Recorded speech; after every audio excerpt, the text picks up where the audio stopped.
Welcome to Gordon Scholl Memorial Field here in beautiful Hillsboro, Wisconsin.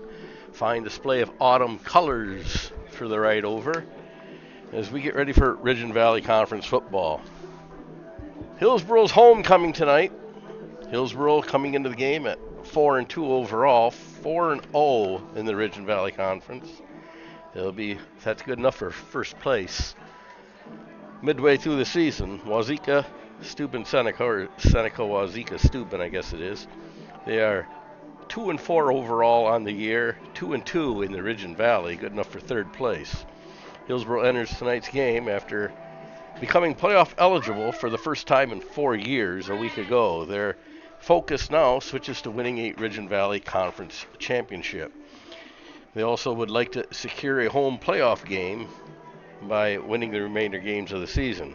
Winning the Ridge and Valley Conference title would be sweet for Hillsboro, as it would be their final opportunity to do so, since the Tigers will move back to the Scenic Bluffs Conference next year. Tyler Ravenscroft will lead the Tigers under center and Ravenscroft has thrown 4 touchdowns so far this year against 2 interceptions.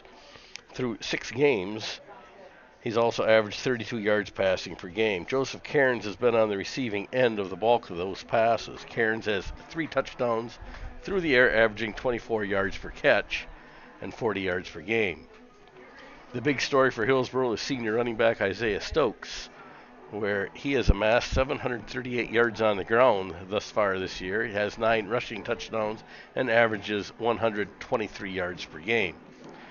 On the Seneca-Wauzeka-Steuben side of it, we call them Blue Golds from now on, since it's a little bit abbreviated. I'm going to get tired of saying Seneca-Wauzeka-Steuben all night, so we will refer to them as the Blue Golds, in which, in my opinion, they have played a much tougher schedule within the Ridge and Valley. They are supported by Owen Opright, who has thrown for 288 yards on the year, 3 touchdowns and 4 interceptions. On the receiving end, they are led by Cohen Redman, who has 6 receptions for 121 yards and a touchdown. Their big story also lies within Cohen Redman, as he is their lead running back, and he averages 3.7 yards per carry. Keys for a Tiger victory tonight will be establishing a running game, limit the turnovers, and keep the Blue Golds offense off the field. In the booth with me tonight, we have Nick Steckel on the color as he's starting to don his headset. Jill Steckel, our technical director, she'll be doing all of our camera work, hopefully keeping the scoreboard in line for us. Nick's going to keep some stats and add some color where I cannot. We are about 5 minutes away from our national anthem and our starting lineup introductions. I don't know, Nick, you got anything you want to add here before the game starts? I mean, you went through the keys. We gotta run the ball. We gotta keep the Blue Goals off the field. But another big key that this Hillsboro Tiger team needs to nail down is just keeping the yellow flags off the field. We've seen that time and time again this year. We've seen them make the field very dirty with laundry, and we need to make sure those flags stay in the pockets tonight in order not to kill any of those longer drives that Hillsboro puts together. I'll agree with everything Nick has said. The key to tonight's game will be indeed to keep the Blue Goals off the field and control the time of possession.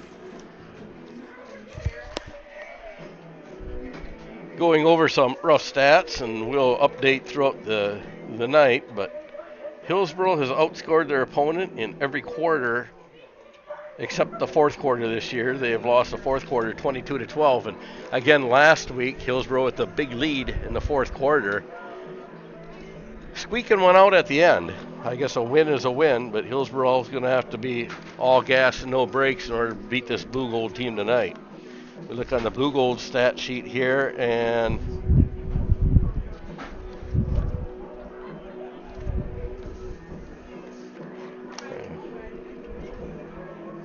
we'll live to see stats for another day, as I do not have the Blue Golds in front of me. We'll look in the Ridge and Valley Media Guide and see if we can dig up some more stats. We're just moments away from our national anthem, as I now find the Blue Golds stat sheet. The Blue Golds have had one overtime game this year. They beat Ithaca in overtime. That's one of their wins. And the Blue Golds, they've won the first quarter, and that's the only quarter the Blue Golds have won besides the overtime period. So score early and score often. The key for the Tigers: control the time of possession, control the ball, and keep the Blue Golds off the field. We're about 3 minutes away from starting introductions. Please stay tuned, and we're going to go mute for a little bit, and then we'll turn it back on for the national anthem.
Good evening and welcome to a homecoming Gordon Show Memorial Field on this Friday and beautiful September Friday night for a conference game between the Seneca-Wauzeka-Steuben Blue Golds and your Hillsboro Tigers. At this time, we would like to recognize the 2023 homecoming court. Freshman representatives are McKenna Hall and Carson Gajewski. Sophomore representatives are Lauren Roll and Dane Green. Junior representatives are Josie Wells and Jaden McGraw. Senior representatives are Peyton Sullivan and Isaiah Stokes. And your 2023 homecoming king and queen are Lexi Thorson and Tyler Ravenscroft.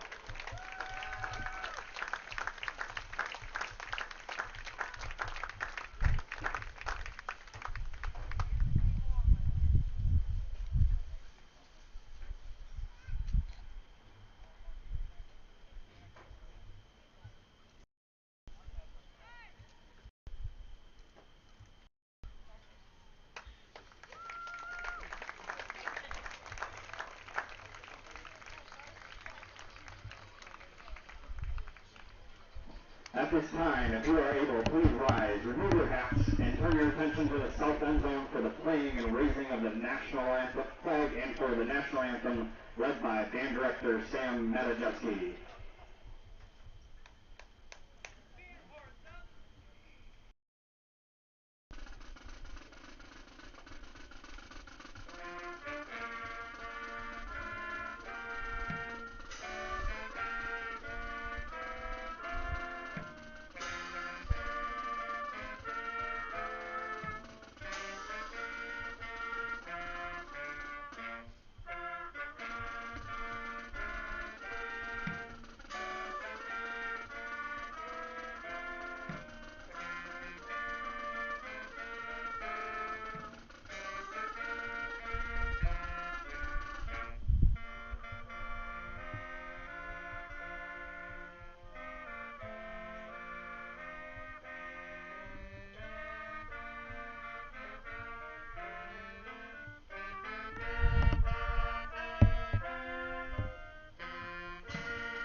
Thank you, Tiger Marching Band.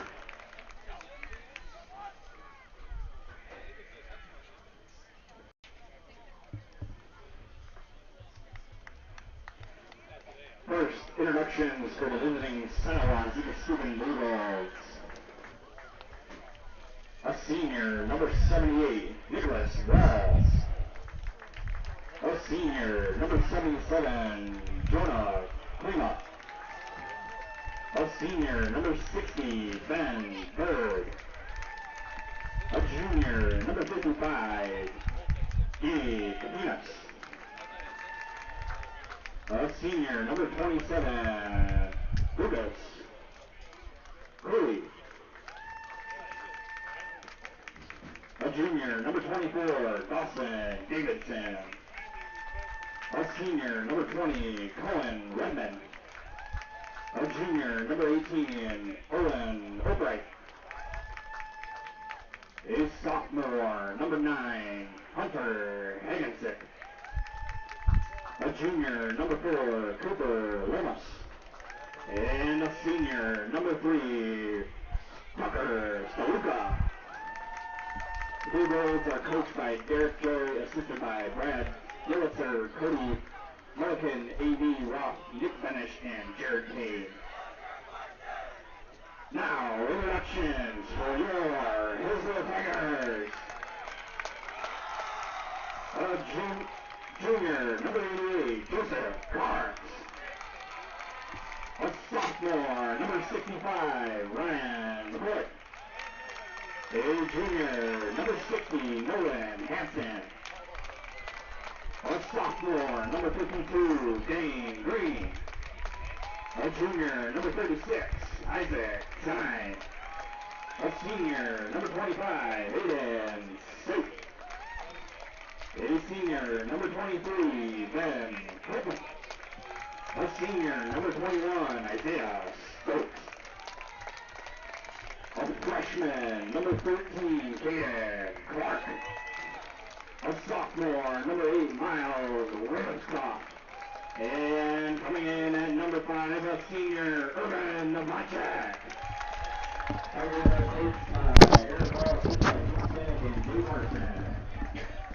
So there you have it, the national anthem and our starting lineups as we get set here at Gordon Scholl Memorial Field in Hillsboro to kick off this all-important Ridge and Valley Conference homecoming here tonight at Hillsboro as the Seneca-Wauzeka-Steuben Blue Golds visit the Tigers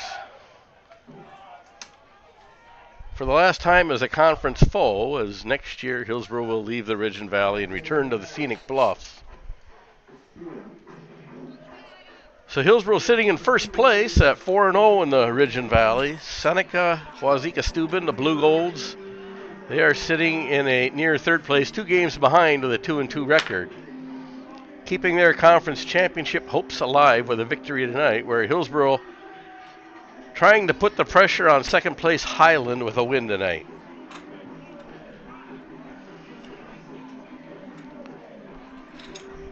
The Blue Golds will receive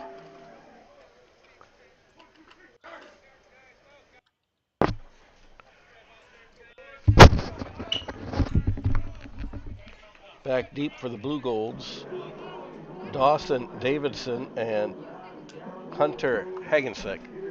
Kicking off for the Tigers, Nicola Fagetti.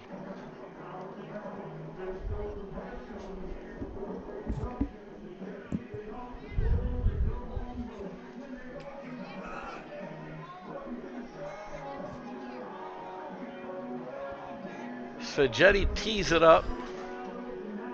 The officials are all in place. They get the signal. They'll turn the bad music off, and the game will be underway.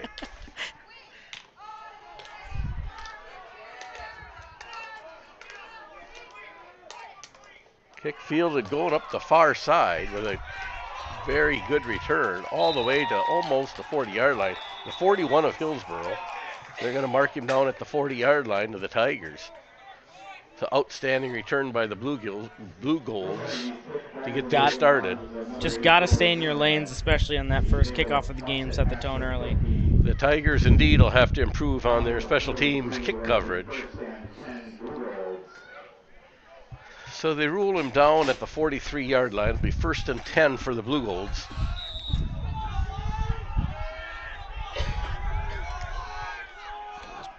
The Blue Golds will line up in a shotgun formation. Resetting the offense. Opright, I believe, is a quarterback. He'll hand off. Coming near side, I believe, is Redmond. And he'll be tackled by Isaiah Stokes. A gain of about 2 yards, 3 yards, 8 yards. We'll call it 2nd and a long 2. Ball down on the Tiger 35.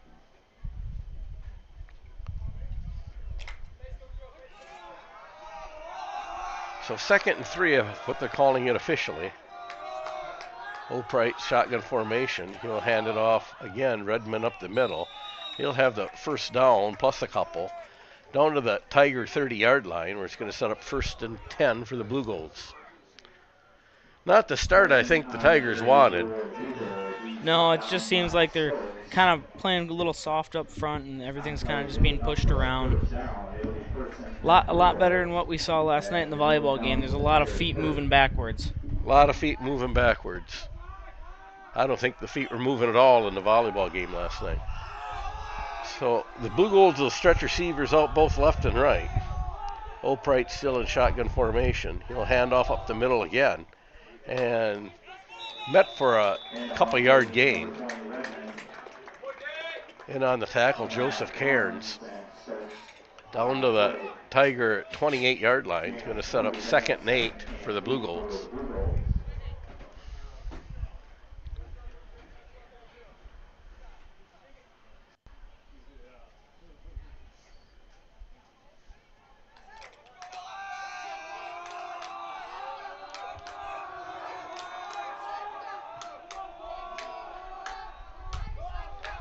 Handoff to fumble on the play, and I think Hillsboro fell on top of it. And Hillsboro, indeed, we said that Hillsboro would have to win the turnover battle along with the line of scrimmage. Ball carrier was Lucas Cooley. He coughed the ball up as soon as he crossed the line of scrimmage. Hillsboro's going to take over on the fumble. That was Joseph Cairns that forced the fumble there early on in that. Joseph Cairns forcing the fumble. I didn't see who jumped on top of it. It'll be 1st and 10 Hillsboro at their own, just inside the 30-yard line. So the Tiger offense, about 2 minutes into the first quarter, we'll see what they can do here on their first drive. Tyler Ravenscroft under center for the Tigers. He'll hand off to Stokes. Stokes will bring it near side, fighting his way for a gain of about 4 yards.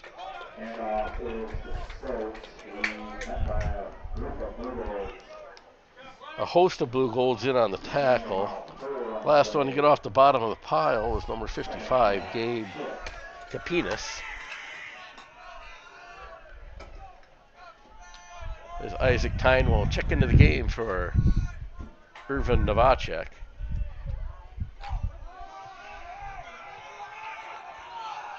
And King Tyler Ravenscroft will bring his group to the line of scrimmage and crawl under center.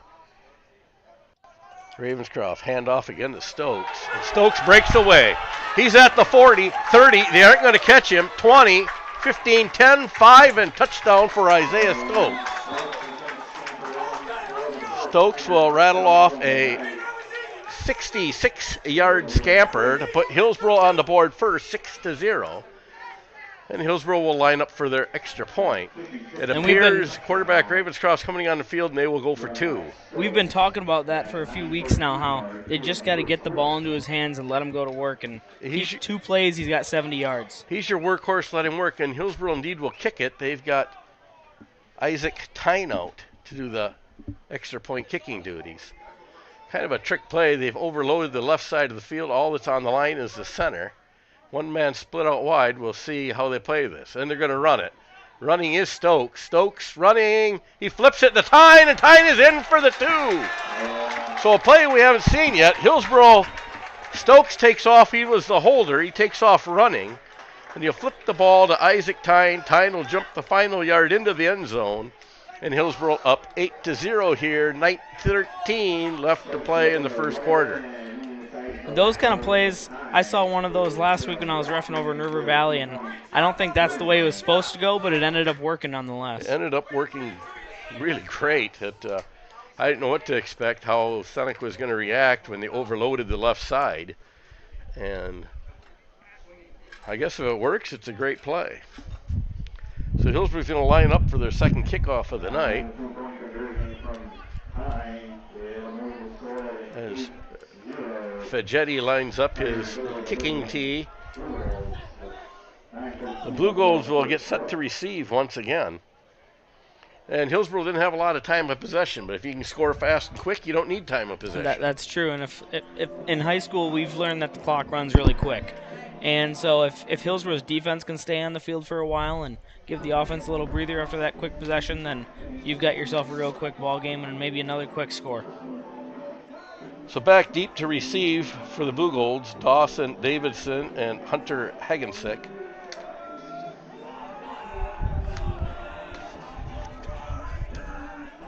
Nicola Fagetti to kick off for the Tigers.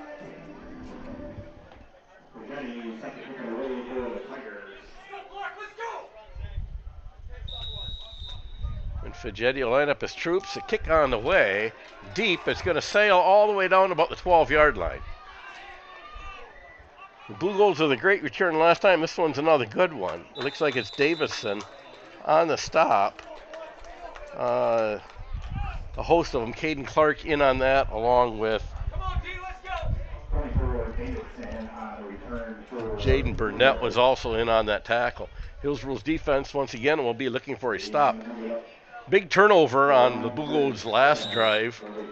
The Tigers punched the ball loose, but the Blue Golds were moving the ball well before the Tigers forced the turnover. Opright going to hand it off up the middle again, I believe Redmond, for a short gain. Looks like a gain of about a yard. Going to bring up 2nd and 9 from their Blue Gold 39-yard line. Now they move the sticks. It'll be 2nd and 8. And now you remember what happened last drive. Hillsboro's got to look out for that outside run here. Didn't work up the middle. They're going to probably come this way with it. So 2nd and 8 for the Blue Golds. Opright once again in shotgun formation.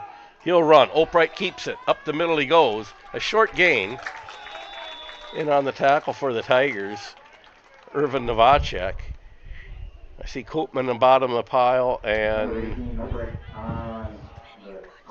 Ryan McCoy comes up off the bottom of the pile. They're going to bring up 3rd and 5 for the Blue Golds. Officials say 3rd and 6. It'll be a long 5. They hear Hillsboro needs to stiffen up and force a punt here, as the Blue Golds are not really in 4-down territory yet. Opright back in shotgun formation. He's going to hand off. Ball goes up the middle. It'll be short. It's short of the 45-yard line of the Bluegills. It's going to be 4th and a long 3. As the ball is marked at the Blue Gold 44. Hillsboro sending Stokes and Tyne back to receive a punt. Going to have to play this honest. They watch for a fake here. Hillsboro's been fooled a couple times. Back to punt. Number 4. Number 4 for the Blue Golds. Lomas Cooper. And they do fake it. And Hillsboro's been caught a couple times. It's going to go for a first down on the fake. And we had talked about that just 30 seconds ago. Yeah, they got to watch the fake. You could even hear fans screaming, looking out for the fake down there. And it's kind of that situation where you're already down 8-0, and it's a short yard to gain. You just have to go for that sometimes. And Hillsboro was caught lacking on that one. So it'll be up to the Hillsboro defense to stop the Blue Gold offense once again. As the ball now on the Hillsboro 43-yard line. 1st and 10 for the Blue Golds. Opright shotgun formation. Handed up the middle. A modest gain. He's still going. He may have first down yardage.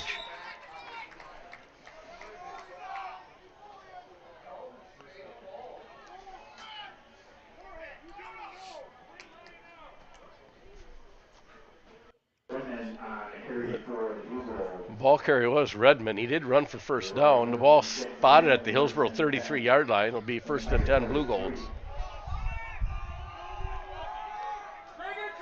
Opright again in shotgun formation. He'll hand it off to Redmond once again. Redmond plowing up the middle. Strong runner. That time he picked up, maybe 3 yards. Forward progress going to carry him. Bring up 2nd and a long 7. Down to the Hillsboro 30-yard line.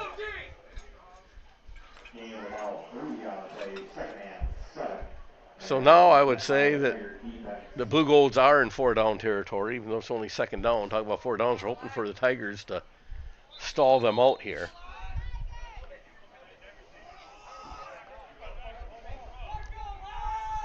And Novacek's coming out. He has equipment problems as Jaden McGraw will check in. They move Cairns back to a linebacker position, and McGraw will go to the... Well, actually, McGraw's at a linebacker position himself. Opright for the Blue Golds back in shotgun formation.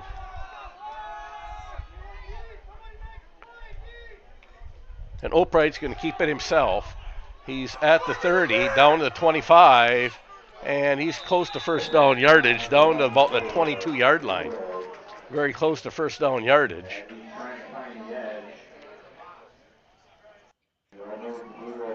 And they're going to call it 3rd and 1 yard to go.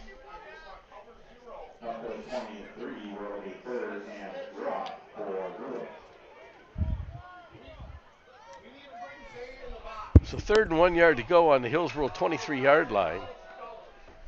And I hate to say it, but Hillsboro will have to stop them twice for the 3rd and 1. And again, they'll give it up the middle. And they got the first down. I believe he got the 1 yard. Redmond with the carry. Hillsboro pretty fired up with their stop, but Hillsboro yet tonight with a tackle for loss. So it's just outside the 20-yard line of the Tigers. It'll bring up 1st and 10 for the Blue Golds.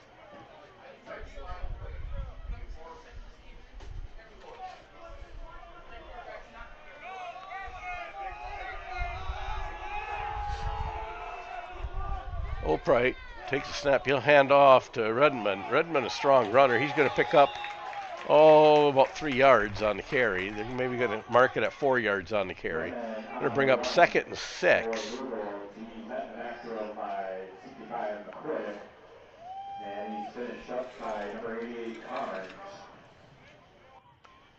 So ball spotted on the Hillsboro 16-yard line. Brings up 2nd and 6.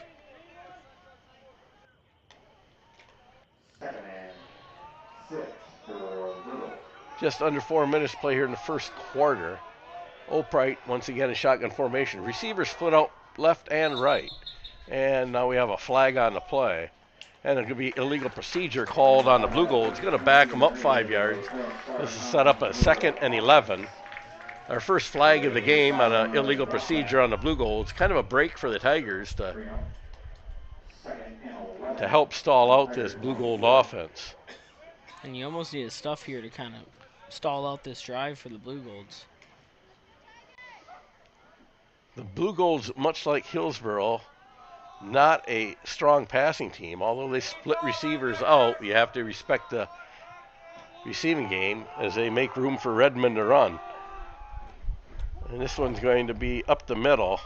I believe Cohen keeps it. And now he gets caught and thrown backwards.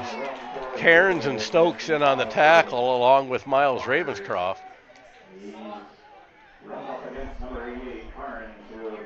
A nice gain by Cohen. That was actually Opright on the gain. Going to bring up third and a long 3, possibly 4. The ball spotted at the Hillsboro 13.5-yard line.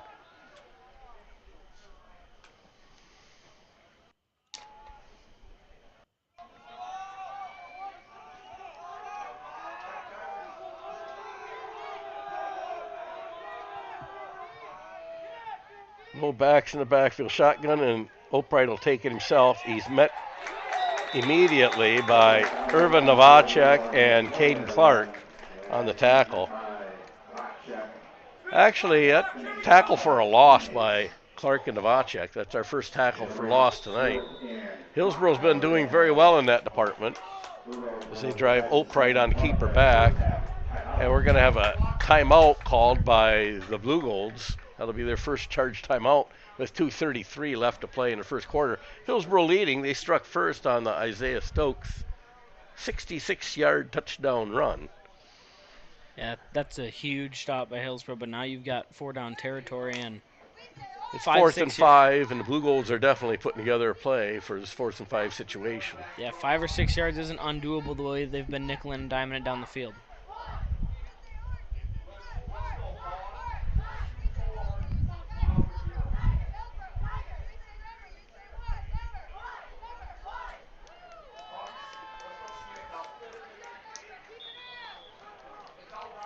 So the Hillsboro defense makes their way back out onto the field.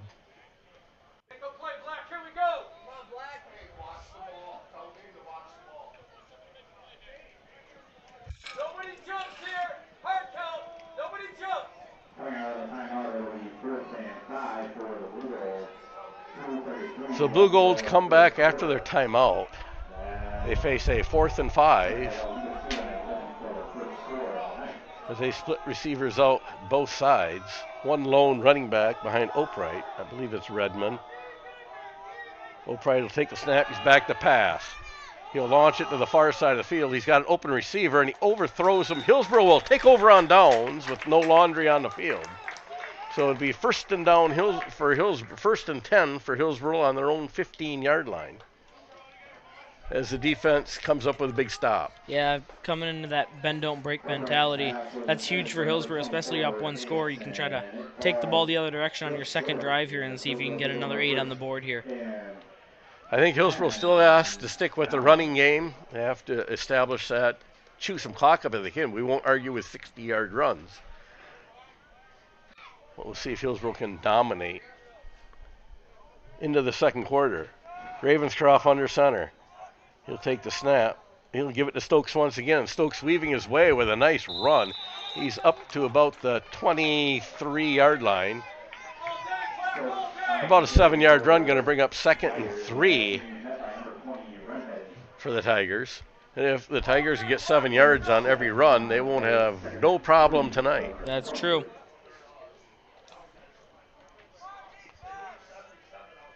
So Hillsboro with a 2nd and 3 from their own 23-yard line.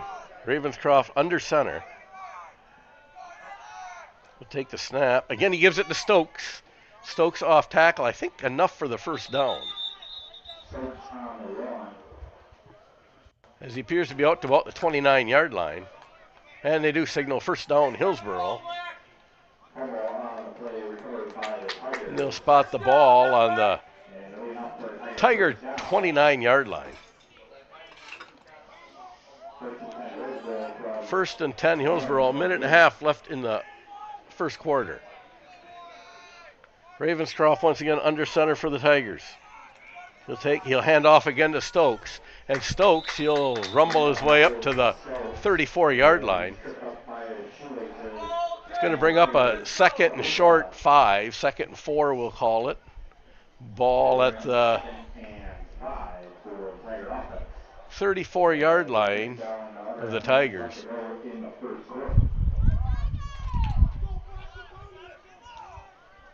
Hillsboro marching. They marched the ball about 19 yards so far. Ben Stokes all the way, our only ball carrier for the Tigers. Ravenscroft, they'll give it to Stokes again. Stokes comes near side and he's caught for about a 1-yard gain. He's just over the 35-yard line. Going to bring up a 3rd and 4 for the Tigers. That's really the only time he's been stopped so far tonight. It seems like he's kind of had his way against this defensive line. That's been his shortest run so far as he came off the right tackle. And just not a lot of room to run right there. Still got 2 yards. The Tigers have 2 plays if they want to go. I can't see him going for it on 4th down here if it comes to that, but 2 yards would get it. Ravenscroft under center. He'll take the snap. Once again, Stokes plows in, just gets back to the line of scrimmage. Maybe a short gain of a yard. And so it's going to be 4th and 3 at the Tiger 36, and Hillsboro's got decisions to make here. So they won't have to waste a timeout to figure this out as at the end of the quarter. Hillsboro leads 8-0.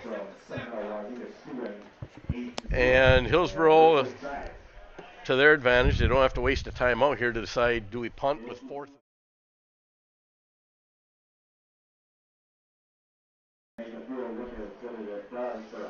I think the way the Blue Gold's offense has been moving, I think Hillsboro almost has to punt here. They've got a strong leg with Irvin Novacek, if that's who they put out there to punt. And it appears the punt team is making their way out onto the field. You almost play devil's advocate here. Do you do the same thing that the Blue Golds did to you and go the opposite direction with a fake of your own and get another 3-yard gain? Because look what happened in their drive when they did that. They took it all the way down the field and almost scored. Well, we got Novacek as the punter, and he is a punishing runner. He could probably grab the snap instead of punting it, charge right up the middle and get 4 yards because he's a tough turkey to bring down. So I wouldn't technically rule out the fake here. The Blue Gold's dropping back. Davison, I believe. Dawson Davidson, the return man for the Blue Golds. Novacek back in punt formation for the Tigers. They were about ready to get the second quarter underway.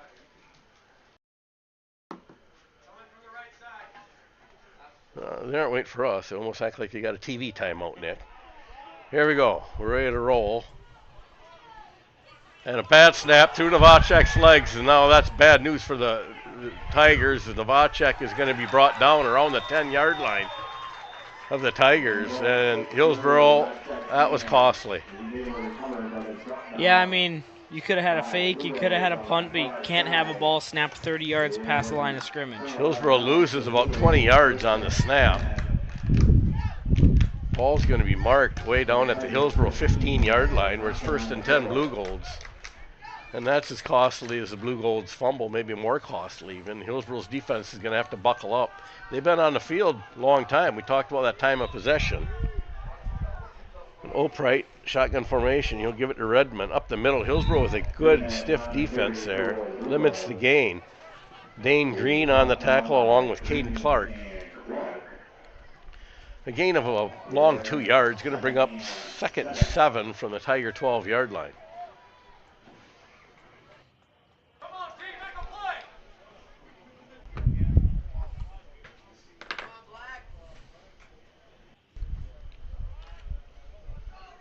The Blue Golds bring their offense up to the line of scrimmage. Opright again in shotgun formation. Redmond in motion. Opright by himself. He'll take the ball right up the middle, and he's going to near and into the end zone. So Opright will take the ball. He'll dance 12 yards into the end zone, and we've got an 8-6 ball game, favor the Tigers as the Blue Golds will line up for an extra point. I see them practicing their kicking game prior to the game. We'll see if they go for the tie or if they kick the ball. It appears they're going to try to keep pace with the Tigers and go for two. Oldpright once again. He'll hand off. Redmond.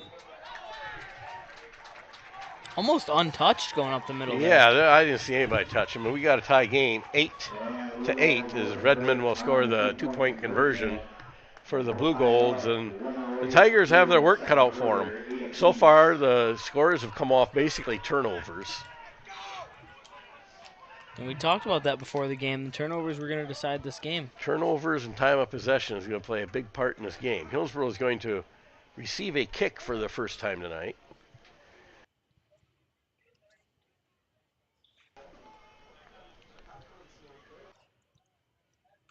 As both teams make their final special teams adjustments, the kicking team on the field first for the Blue Golds.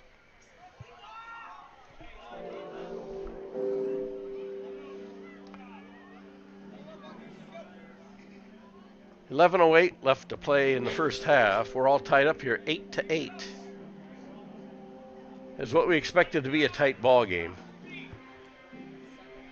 Isaac Tyne dropping back deep along with Jaden Burnett. Aiden Sake up front a little ways, and Caden Clark up a ways. Tigers not ruling out an onside kick here. Element of surprise. And the kick is away. They'll be taking it by Tyne in the air. He's at the 20, out to the 25. Now he zigs and zags, and he's out to about the 28-yard line of the Tigers, where it'll be 1st and 10 for the Tigers. 11:01 left to play in the half. And it just seems like you get just as many yards going forward as you do sideways there. Yeah, it just, that gap closes. What looks like you got a lot of pasture to run in, that gap closes very quick when you start running parallel to the line. So Ravenscroft brings his line up to the line of scrimmage. He'll crawl under center. Copeman, Tyne, and Stokes in the backfield. Stokes, the ball carrier, and very little. If they give him forward progress, it looks like he got out to the 30. Going to set up 2nd 8 for the Tigers from their own 30-yard line.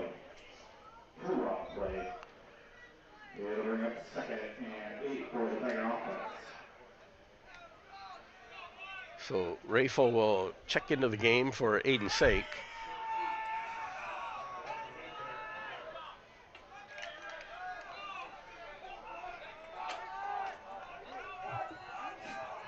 And Ravenscroft will climb up under center once again. Full complement of backfield runners. He's going to hand this one off, I think, to Tyne, and Tyne just gets over the 30, maybe to the 32. They're going to mark him at the 33-yard line. The 3-yard gain for Tyne, going to bring up 3rd and 5, 3rd and 6. And we've talked about this before, how Hillsboro has to get back to their running game, but this is the time when you've got them all piled in the tackle box here where you throw that tight end dump or you throw something out and just see if it works. I agree. They've got 10 of the 11 players in the box. They got to run to the outside. Here they go right up the middle again. They didn't even get to the 35, maybe to the 35. They're marking him just short, which is going to bring up a 4th and 5 for the Tigers. And absolutely a punting situation now, but what do you do if we can't get on the same page with a snap and a snapper, with a snapper and a punter?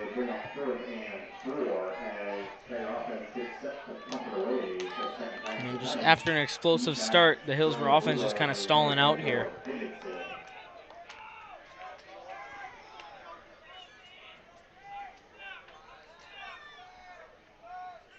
Good snap this time. Novacek gets it away. A nice punt. Davison on the return. He's out to the 35. One tackle broken. He gets out to the 40-yard line. It'll be 1st and 10 for the Blue Golds.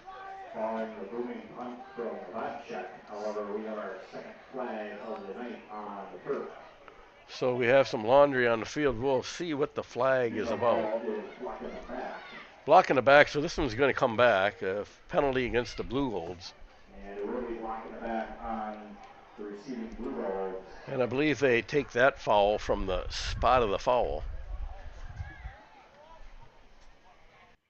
which is going to be very costly in field position for the Blue Golds as they march them all the way back to the Blue Gold 30-yard line, where it's going to set up 1st and 10 for the Blue Golds from their own 30. From the end of the play, it'll be 1st and 10 Blue Golds from their own 30.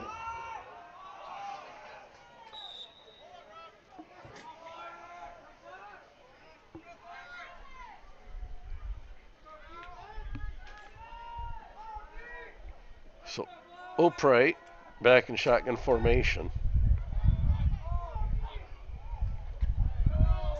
And Redmond breaks a tackle, comes near side, breaks another tackle, and finally Stokes is going to run him down here near the 41-yard line.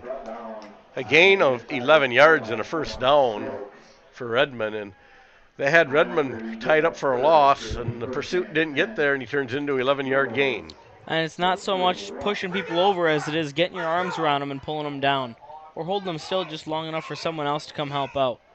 So it'll be 1st and 10 for the Blue Golds at their own 41-yard line.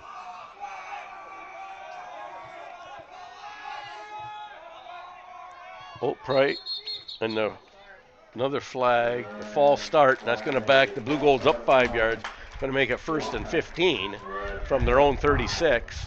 The second false start or the illegal procedure by the Blue Golds tonight. It'll move the ball back to the 36 of the Blue Golds.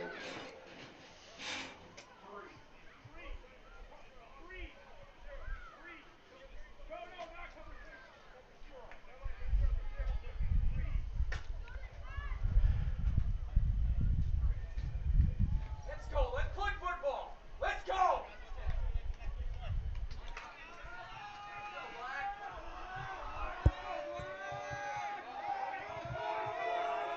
So in shotgun formation once again for Opright, full complements in the backfield, and he'll pass. He'll keep it himself, and there's a sack.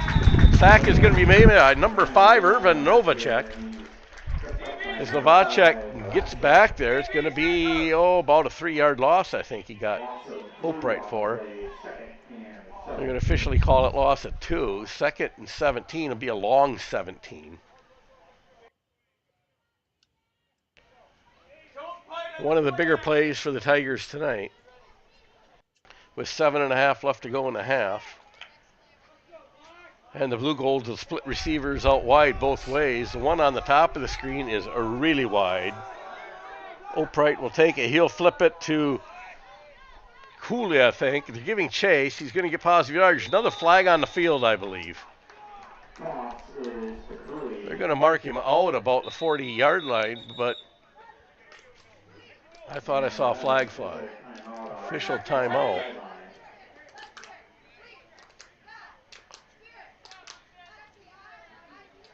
Isaiah Stokes gets the big hit on the other side of the field and comes up kind of slow.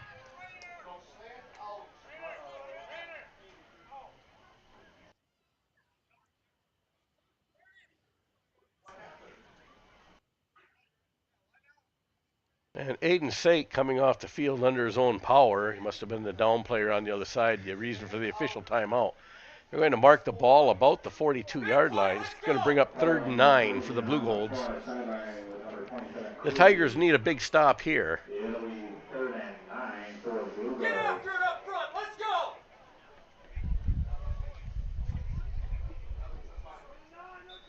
A big stop here for Hillsboro would almost certainly force a punt. Well, actually, about the 41-yard line, but 3rd and a long 9.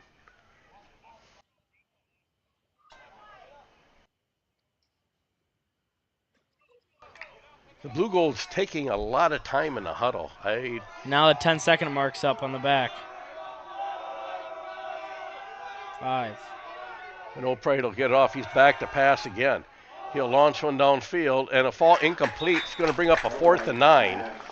Don't rule out the fake again here, but I almost have to guess that the Blue Golds have to kick the ball away to the Tigers. Yeah, on fourth and long. You got 7 minutes till half. You could almost take that entire 7 minutes here if you're the Tigers to try to get another score before half. But as far as another fake punt, you can only go to the well so many times to make that work. So the Tigers should come out of this with decent field position, as it looks like Isaiah Stokes dropping back deep to receive the punt. The punter is Cooper Lomas.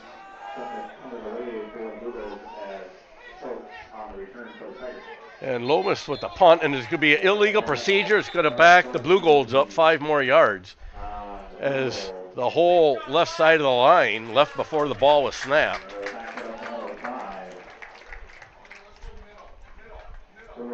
That's going to bring up 4th and 14 for the Blue Golds from their own 37-yard line. So we'll line up and kick it again.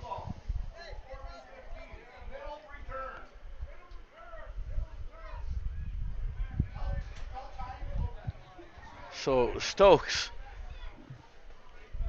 didn't really move back. Yeah. No, Stokes back deep to receive. Now they're going to drop Tyne back with him.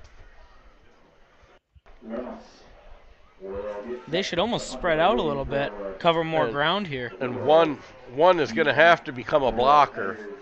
But I agree, keep that ball in front of that 30-yard line. Hillsboro can come away with excellent field position. Lomas back to punt for the Blue Golds. Lomas high punt, drives him back, high snap rather. He'll get the punt off. A booming punt, fair catch by Tyne, and he'll drop to his knees about the 34-yard line. That'll bring up actually the 28-yard line, bring up 1st and 10 for the Tigers on their own 28-yard line. So the Tigers with just over 7 minutes to play, 7:01 left on the official clock.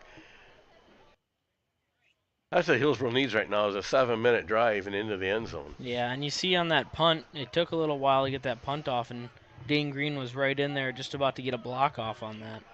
It was a high snap, and Lomas, all he could do to make a good play and get the punt off.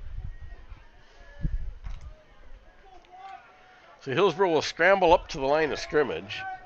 Tyler Ravenscroft under center for the Tigers.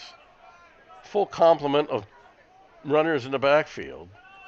And they'll give it up the middle, and not a whole lot moving there as Stokes, the ball carrier. He's met right at the line of scrimmage. Not a whole lot going there. It looks like they're going to give him a yard, bring up 2nd and 9 from the Tiger 29-yard line.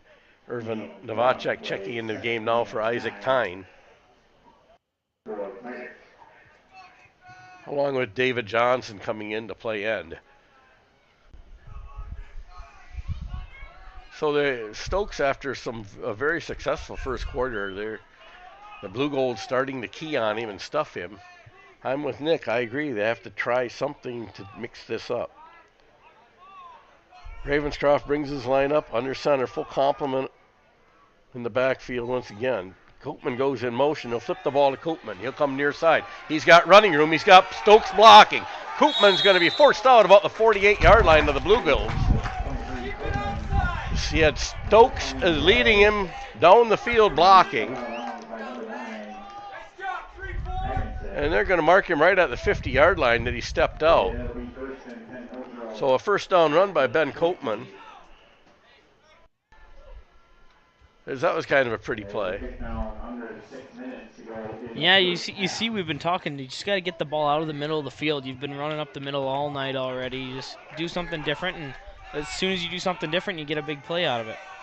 So Ravenscroft once again under center. Now they're going to split Johnson out wide to the left. Ravenscroft takes a snap, and not a whole lot moving up the middle. A couple yards, as I think Ravenscroft kept the ball on that one. Stokes coming up the bottom of the pile. Maybe Stokes did keep it. Gain of about a short 2.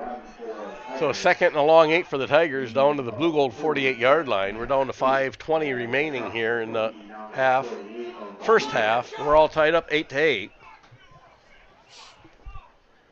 And Irvin and Novacek will check back in for Isaac Tyne.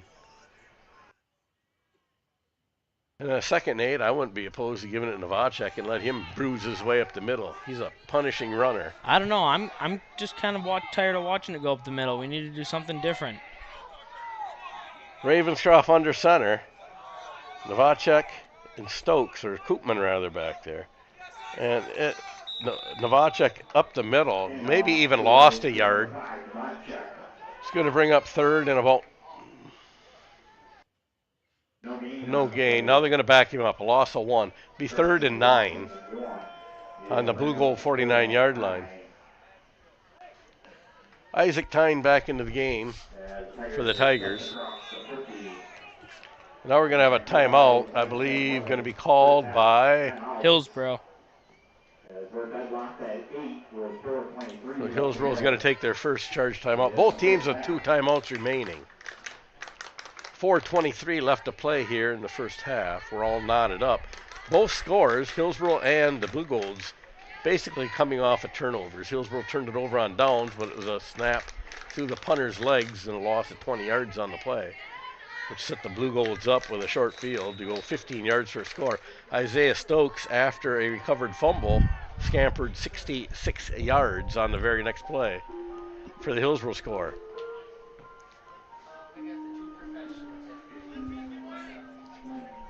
So both teams back on the field. I think Hillsboro at this point, yeah, it's a big third down, but you got to get that blue gold defense wore down and get them reeling. Right now they're stuffing up that middle. Maybe it is time to make them run. I agree with Nick. It's time to bust the outside, make these guys run, wear them out. Ravenscroft can take it back to pass. He flips it over the middle, and the receivers hit between Cairns and Copeman, and neither one had their head turned around, like neither one knew the ball was even coming. Falls incomplete, and I would say it's definitely a punting situation for Hillsboro with 4th and 9 near midfield. There's just not a lot of communication going on the offensive side of the ball this quarter, and it's showing on the Hillsboro side. And they're respecting it. Now that they're going to drop back a returner, Davidson. Novacek back for Hillsboro to punt. Hillsboro scrambling to get personnel on the field as Rafel comes on late. And another low snap. Novacek could get a high punt straight up in the air. It hits the ground and out of bounds at about the blue gold 28-yard line. We got laundry on the field again. So 4:14 left. The Blue Golds are going to have 1st and 10. We have a flag on the field. They need to put me a window right here, Nick. This post is in my way. Face mask. Tigers. Or where there is a flag on the field.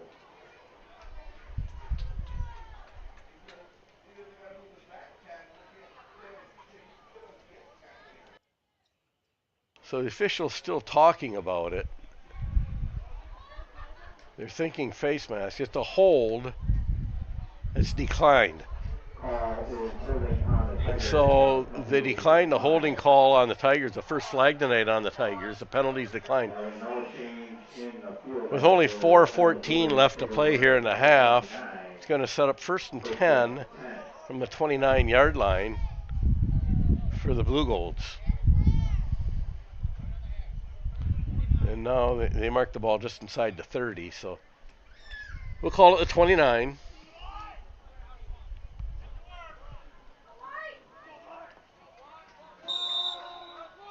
And Opright, again, shotgun formation.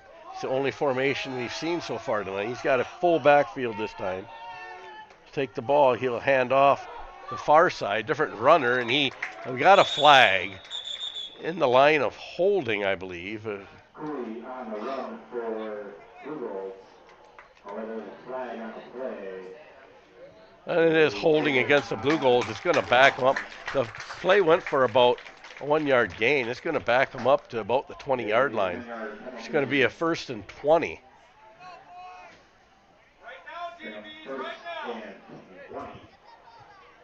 And they do take them back full 10 yards. So 1st and 20 for the Blue Golds. 4:09 left to play in the half. And now if you're Hillsboro, you've got 2 timeouts. If you can get a few stops here, maybe try to get the ball back and see if you can muster something. I agree. There's a clock run, and the Blue Gold offense, they appear to be very, very patient. They don't get up the line real quick. Opright back in shotgun formation. He's got Redmond in the backfield with him.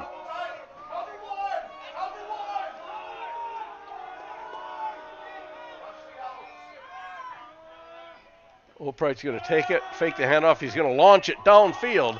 Got a wide open receiver, and it's going to be intercepted by Ben Copeman. Copeman's at 50, 35. He's dancing around, coming near side. He's at the 30. He's down to the 26-yard line, and Hillsboro's in business with 3:27. It's actually Stokes that's going to be on this interception.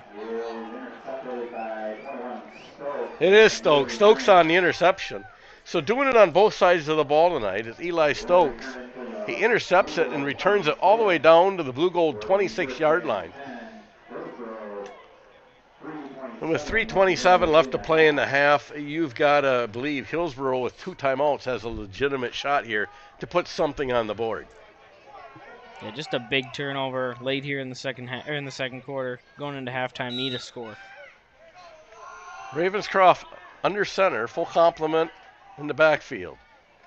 Ravenscroft will take it. He keeps it. Ravenscroft with the ball, and he's not going to get much. He'll get a couple yards, maybe down to the inside the 26 to the 25 almost. He maybe gained a half a yard on it. Be a second and a long 9. Half a yard, it'll be second and 10. And all I got to say about that play, Nick, is a whole lot of dancing and not a lot of running. And there was about 3 opportunities to pitch the ball, and it was just never pitched out. Just kept the entire way. Someone's got to tell these guys the dance is tomorrow night. We got to play football tonight. Ravenscroft under center, full backfield behind him. He'll take the ball, this time to Stokes. Stokes up the middle. He's inside the 25 to the 23-yard line. It's going to bring up 3rd and a long 6. They call it a 23-yard line for the Tigers. I don't see Fagetti stretching his leg out, so apparently Hillsboro's not even thinking field goal here. We're in 4-down territory.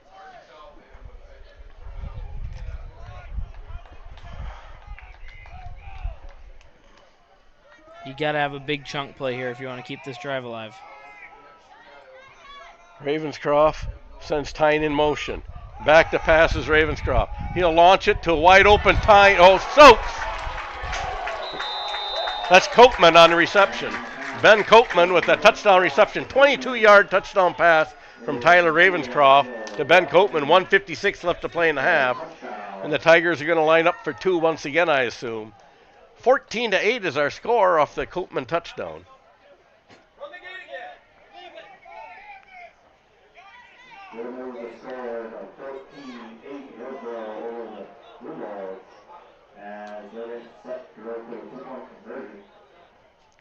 David Johnson checking into the game. Tyne on the field. He is a kicker. But it looks like Hillsboro's going to line up and go for 2. Ravenscroft comes under center. Full complement in the backfield. Ravenscroft takes a snap. He'll give it to Stokes, pushing his way forward, now backwards. And they're going to say the extra point is no good. Hillsboro 14-8 with 1:56 left to play in the half. And just I'd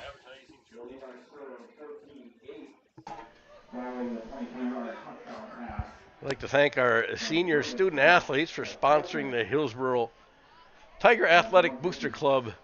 Second mark in the second quarter.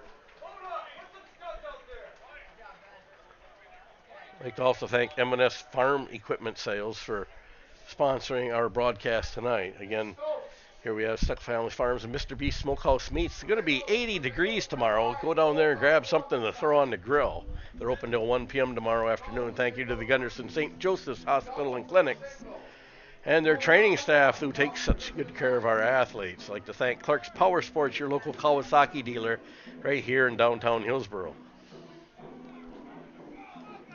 Also, right across the street from Clark's is the Hillsboro Brewing Company. Stop in and grab a pizza this weekend and take part in all their merchandise, and it's just a great place to visit. We come back. 2 minutes or 1:56 left to play in the half. The Blue Golds, a couple players back deep to receive.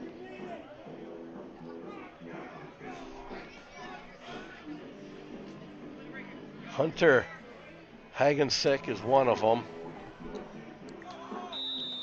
The Fagetti Nicola will kick it away. He'll boom it up. Hagensick coming up, and it's taken by the other one. I don't know if it's. And a great return. Davison, is it?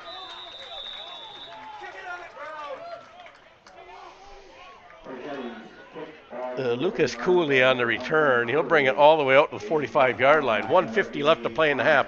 Hillsboro with their work cut out. The Blue Golds with 2 timeouts apiece left here. And last week we saw what Riverdale could do in a minute 48. They went right down and scored very easily. So the Tigers with the work cut out for them. Opright back in shotgun formation. A couple backs. One receiver split way to the top of the screen. Going to be handed off to Cooley. Lucas Cooley. And he's going to maybe get a loss. He's out to the 50-yard line, a very short one. It's going to bring up second and a long 9. So it'll be second and 9 yards and 11 inches, the way it looks to me. Very short gain by Cooley. Tiger player down, and Joseph Cairns, and he just needs to drink a pickle juice. So. Waits until the trainer gets all the way out there and stands up and walks off. That's my boy Joey there. He give him a shot of pickle juice, and he has to sit out one play. He'll be right back on the field. Great hustle, 88. Great play. David Johnson will come in for the big boy and assume the end position. Come on, GB, do your thing. Let's go, Hog. So we'll call it second and 10 or second and 9 yards, 11 inches for the Blue Golds. Opright, once again, man in motion. Opright's going to take the ball himself right up the middle, and he's got room to run. He pulls out about a 9-yard run on the play. Going to bring up third and about 1 when they get the ball spot. 1:15 the clock turning, third and 1 yard to go.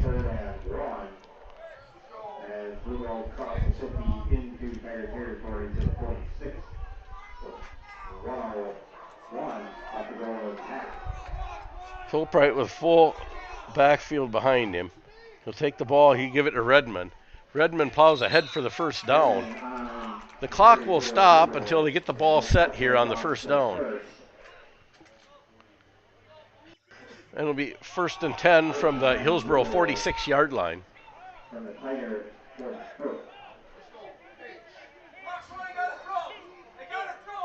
Looks like the Tiger 42 or 43-yard line. 43-yard line, we'll call it. First and 10 for the Blue Golds. Clock running down to 40 seconds. And Hillsboro's got to watch for the big play here. Don't give up the big play. And again, Opright going to take it himself. He's just going to do it all on a big stick on the far side, I think, by Stokes. Indeed is Isaiah Stokes having a great night on defense. He'll put the lumber to Opright. They'll move the chains. Once again, the clock will start on the official's whistle. And now we have a timeout for the Blue Golds. They'll have one timeout left with 28 seconds left to play in the half. The Hillsboro, they're kind of bend but don't break, but they got to get to the point where they don't even bend anymore. And no, you look at that last home game that we did here when we were on the 28-yard line with 30 seconds left to go into half. You just can't give up that big touchdown like you did that week. I agree, and as we've discussed before, the pass interference rules in high school are not like the NFL. It's not a spot foul. That, by all means, you don't let anybody catch the ball in the end zone. If you have to tackle them and tickle them or do whatever you have to do, you don't let anybody catch the ball in the end zone.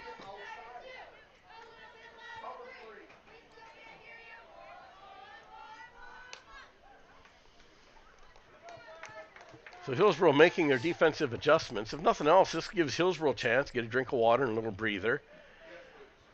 The timeout with 28 seconds left maybe comes just to as much advantage to the defense as it does to the offense. We'll see what kind of place the Blue Golds drew up here during the timeout as the official blew their whistle. Blue Golds on the clock. They've got the play called on the sideline, so they'll come out and set up right away. Ball on the Hillsboro 30-yard line. 1st and 10 Blue Golds. 28 seconds left to play. Opright will take the snap. Back to pass. He'll come near side. Ball is caught. Weaving his way and eventually tackled. Hansen's on top. It looks like Stokes on the bottom. Stokes again on the bottom. And we got to hurry up offense. They'll set the sticks. And no flags. It should be intentional grounding is what you're hearing from the crowd. Because they can't spike the ball dead from the shotgun formation, yet these officials are calling it dead. So it'll be 2nd and 10 from 17-8. The ball should have been moved back to where he spiked it, about 3 or 4 yards deep. So the officials call it a bad spot. I don't know if they called it an incomplete pass. If he threw it, I don't think it made it back to the line of scrimmage. It did not make it back to the line of scrimmage. So the Blue Golds with the big break there. Is Opright back shotgun formation. He'll drop back to pass now. Opright got the ball. He goes running. Opright's going to be tackled. The timeout's going to go, and it'll be with just under 10 seconds to play. 9.5 on the official clock. The Blue Golds will use their final timeout.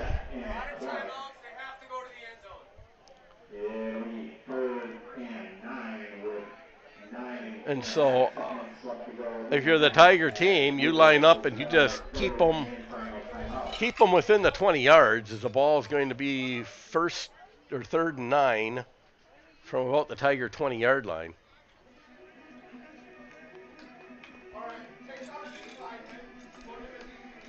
But I think that grounding the ball from shotgun formation, that's a pretty elementary call.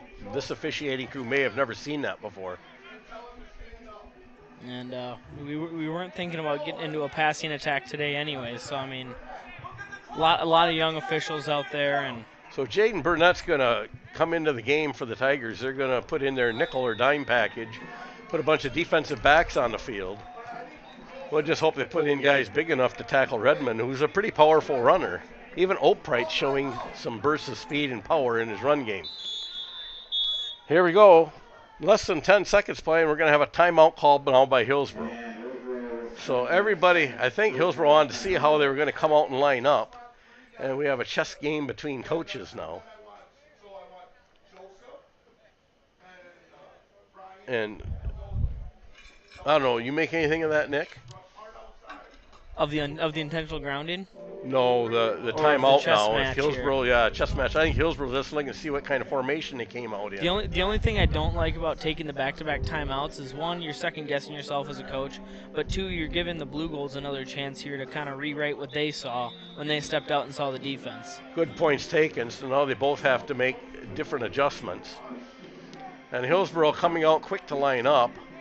The Blue Golds out of timeout, so I guess it doesn't really matter how Hillsboro lines up. Hillsboro's lining up in kind of a prevent defense. They're down back on the goal line. They're not going to let anybody, and I just wouldn't let anybody in the end zone at this point. Back to pass is Opright. He's going to launch one into the end zone. Got a wide open man, and it's knocked away. Isaac Tyne in coverage, and we got 3.5 seconds left. The Blue Golds will have one more shot. There's Laundry on the field. Is it in the area? Could be holding. Indeed it is holding against the Blue Golds. That's going to back them up 10 yards, going to make it.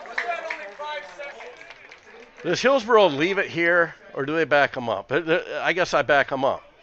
Make it 3rd and 19. Either way, it's one play. There's only 3 seconds left. Back them up. Make it a little farther for them. So it's going to be 3rd and 19 when this is all done. I'd back it up and make it harder. They threw that. The Blue Golds threw that ball into the end zone, and I think the Tigers declined the penalty. And they're going to call it on Hillsboro. Holding on Hillsboro. So this changes it. When he called holding and pointed to the Blue Golds, now they change it to holding on Hillsboro. You're going to set up a 1st and goal. Hillsboro with a timeout left. And Hillsboro even like, what do you mean? The holding was, you call defensive holding on the line of scrimmage. The Blue Goals are up to kick a field goal here, as they have their field goal unit on the field. They're spotting the ball out to the 16-yard line. This will be a 26-yard field goal attempt by the Blue Goals. Down, the kick is up, and the kick is good. We're going to go to halftime with a score Hillsboro 14, Seneca-Wauzeka-Steuben Blue Goals 11. And I still don't know how you call a holding call on Hillsboro up on the line of scrimmage on a pass play. I don't know, because I heard something about maybe there's an unsportsmanlike on Hillsboro there, and maybe it flipped it the other way. They didn't give them unsportsmanlike yardage unless they marched Half the off. distance to the goal potentially there, because you're on the 20. Could have been. They kicked it from the 16, and they 10. Yep, that's what it was, Nick. They moved it half the distance to the goal line. So a costly penalty on the Tigers puts 3 points on the board for the Blue Golds. Hillsboro leading at halftime, 14-11. We look back into our stat line, looking into the game, and Hillsboro's worst quarter is the fourth quarter. They do outscore their opponents by 1 point in the third quarter, so they're going to have to get a touchdown. In the fourth quarter, Hillsboro gives up points, and so we want a healthy lead before the witching hour, they would say. You got any halftime stats you want to go over, Nick? Well, Isaiah Stokes finished the first half with 97 rushing yards, and 70 of those yards were on the first 2 plays of the offensive game for Hillsboro. So Hillsboro kind of needs to stray away from that. Once it starts to not work, you can't punch it up the middle every time. Hillsboro did have 2 turnovers and a sack. Fumble and an interception. The interception by Isaiah, and the fumble recovery by Joe Cairns off of the forced fumble. There was one 2-point conversion for Isaac Tyne as well. Well, looking forward, I believe in the second half, Hillsboro will get the ball to start the second half. And with that, we'll be back in about 14 minutes to fire up for the second half. Please stay tuned. Hillsboro Tiger football here at Gordon Scholl Memorial Field. I'm going to step away from the mic. Please stay with us.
So we're about 2 minutes and 50 seconds away from second half action as both teams are back onto the field and the officials are onto the field. Everybody's getting their scoring check. Hillsboro opened the scoring in the first quarter, about 2 minutes in, with a 66-yard Isaiah Stokes run, which resulted after a blue gold fumble. Isaac Tyne got credit for the 2-point conversion. Hillsboro's up 8-0. Midway through the second quarter, Highland struck pay dirt with a 12-yard run by the quarterback, Owen Opright. I don't remember who there scored their 2-point conversion. I think Redmond scampered in for the 2-point conversion, made the score 8-8. Hillsboro had a 22-yard scoring strike from Tyler Ravenscroft, passing to Ben Copeman. 2-point conversion failed. Hillsboro led 14-8, and in the closing seconds of the first half, the field goal unit for the Blue Golds kicked a 26-yard field goal, and that's where we stand now at 14-11. What do you think, Nick? Keys to the second half is definitely time of possession. Whoever controls the ball makes the least amount of mistakes. I still think Hillsboro has to establish to stay with the running game.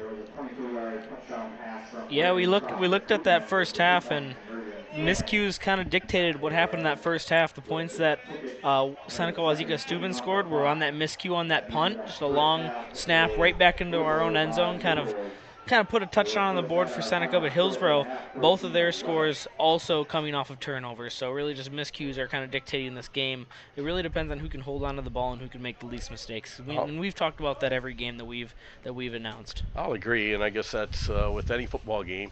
If you have the ball, the other team can't score if you take care of it.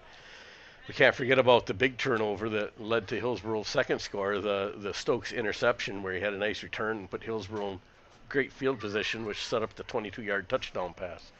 Hillsboro is going to get the ball to start the second half, as they will receive the second half kickoff as both teams make their final adjustments. It appears that the blue gold kicking team is making their adjustments on the field. Hillsboro's on the near sideline getting ready to set up their return team.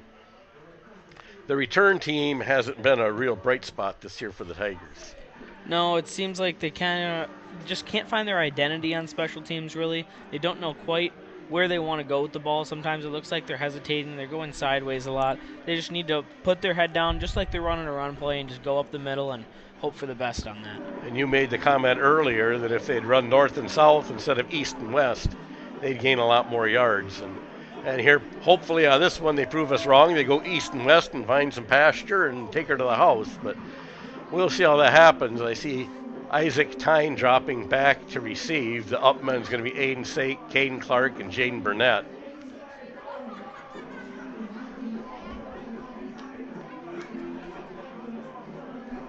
The Blue Gold kicking team will be lining it up.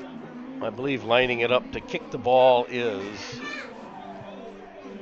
Cooper Lomas. As we await the official signal and get rid of the bad music, we're underway with the Lomas kick. He'll kick a deep one. Coming up is Tyne. He'll take it at the 15. He's at the 20, 25, out to the 30, and hit hard at the 34-yard line, where it'll set up Tigers with their offense at 1st and 10 at their own 34-yard line. So a little better return there. Yeah, running straight's going to get you a lot more yards there. I mean, we were able to get past the 30, which is ideal. Few first downs, and you're looking at 4-down territory already.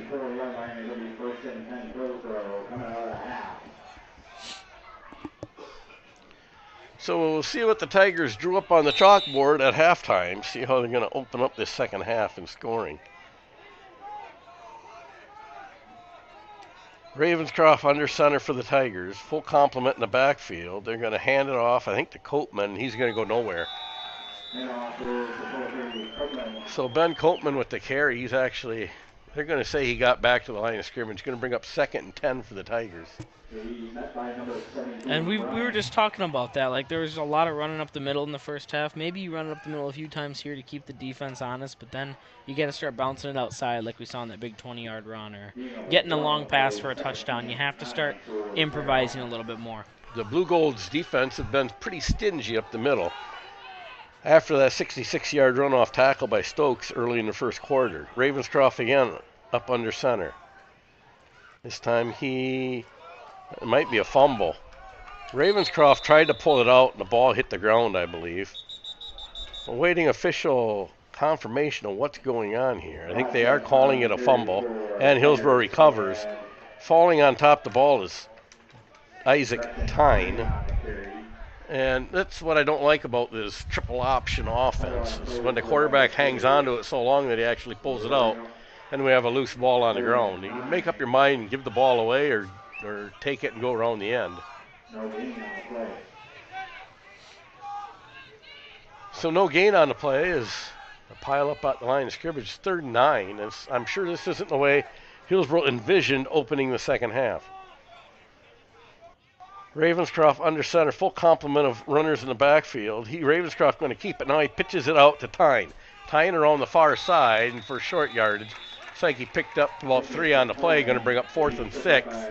And the Tiger punt team comes onto the field. They're going to call it 4th and 5. At about the 39-yard line.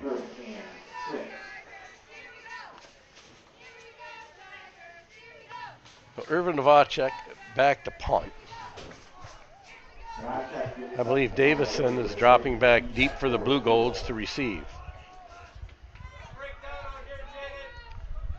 And another snap, this one over the head of Novacek. This is going to set the Blue Golds up again as Novacek is smothered at the 9-yard line. It'll be 1st and goal for the Blue Golds. And first one low between Novacek's legs. This one sails over his head. And we have not seen this all year in the punting game. We've seen pretty good snaps, and now all of a sudden, 2-1 game. It just leaves Just a person not an ideal shaking your situation head. for the Tigers. So it's 1st and goal for the Blue Golds at the Tiger. They're going to call it a 10-yard line.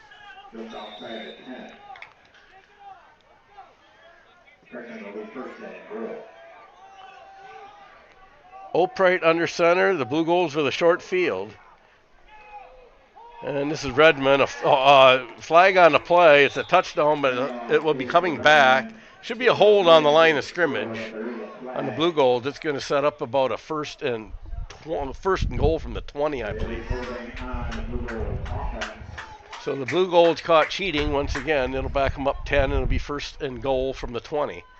Hillsboro with a little bit of room to work now, but they can't be giving up 10-yard runs.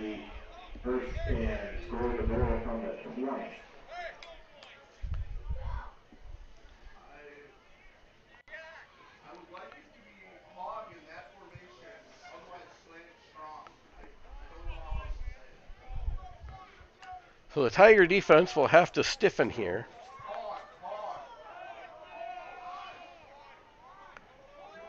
Opright, shotgun formation. Redmond alone back in the backfield. Opright will keep it, and right off the tackle, he's going to be tackled by Stokes. After a modest gain, Stokes will put the lumber to him. Looking like a 10-yard gain, going to bring up 2nd and goal from the 10. And that's 2 10-yard runs they've given up in a row now. Luckily, they had a penalty on the first one, but 2nd and goal now from the 10. And the Tiger defense is going to have to get stiff pretty quick.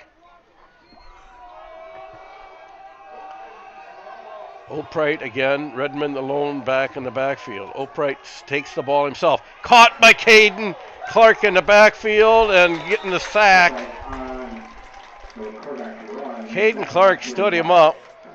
Irvin Novacek got there to help finish him off. And a tackle for loss by the Tigers. Going to bring up 3rd and goal from the 14. Actually, it looks like the ball sitting right on the 15-yard line. So it's 3rd and goal from the 15-yard line. And 2 big plays upcoming, hopefully, for the Tigers that they can get a stop here. And you know that Seneca-Wauzeka-Steuben can hit from here for field goal range, so you need a big stop.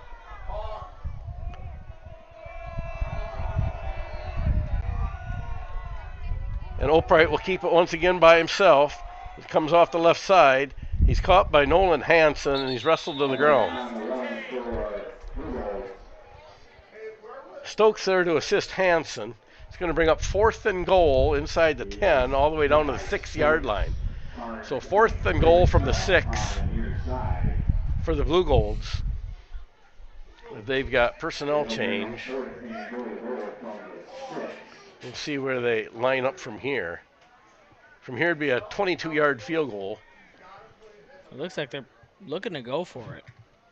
And it does indeed look like they're lining up to go for it. Opright in shotgun formation, Redmond the lone back. Snap. Back to pass is Opright. They got to watch him so he doesn't run. He's going to take it. He's going for the end zone. And Opright into the end zone. Tackled on the far side, but after he got it in the end zone. So Opright with a 6-yard touchdown run for the Blue Golds. The Blue Golds go up 17-14, awaiting the extra point try. Hillsboro just got so hung up and bit on pass that nobody stepped up to stop the run on the outside. And it looks like they had somebody on quarterback, but no contain. It was just straight up the middle, and he was able to roll out and had a wide open pylon there.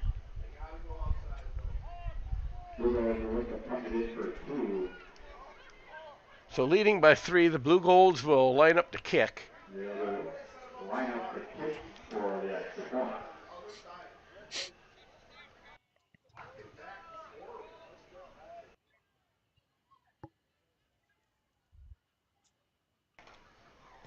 And Lomas kick is up and good. So at 7:23 left to play in the third, be the Seneca-Wauzeka-Steuben Blue Golds are 18, Hillsboro 14, and another very costly turnover by the Tigers has led to 15 of the 18 points. So Hillsboro has to get control and quit turning the ball over. And you look at the offensive progression there by Hillsboro into the defensive progression. It doesn't look like they talked at halftime. They're doing a little bit of the same of what they were doing in the second quarter there, and they need to switch up their game plan if they want to score a touchdown here. I'll agree. Hillsboro did not come out and have a very good opening drive, and then another miscued punt where they snapped this ball. First one was through the punter's legs, this one over his head. Both setting up Blue Gold touchdowns. A 2-point conversion and a kick lead to 15 of the 18 Blue Gold points on very short fields. Tyne back deep, Lomas to kick the ball for the Blue Golds.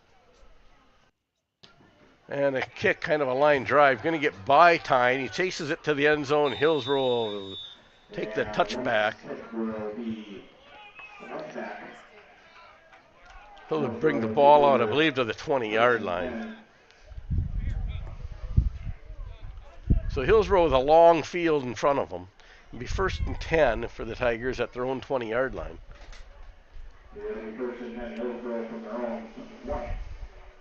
You don't see very many touchbacks in high school ball. That was a line drive that got a good roll. Yeah, and most of them in high school are going to roll in like that. That's still a long ways to kick a football. So Tyler Ravenscroft brings the play in for the Tigers. They'll come up to the line of scrimmage, trailing by 4 here midway through the third quarter. Ravenscroft under center, backs all up tight with Ravenscroft. And they're going to hand the ball to Copeman. Copeman up the middle, appears to be for a 5-yard gain. And bring up a 2nd and 5 for the Tigers, out to the 25-yard line. And I'll have to admit, if the Tigers get 5 yards on every carry and they don't cough it up, they're still in pretty good shape.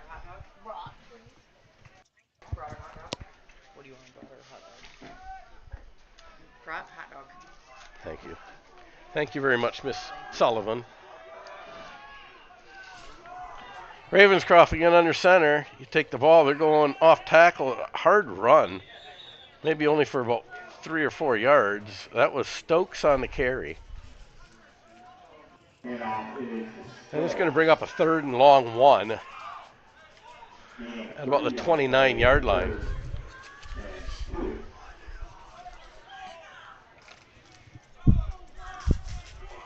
And maybe what Hillsboro has to do is just take these little chunks and try to wear down that blue-gold defense and wait for the big play.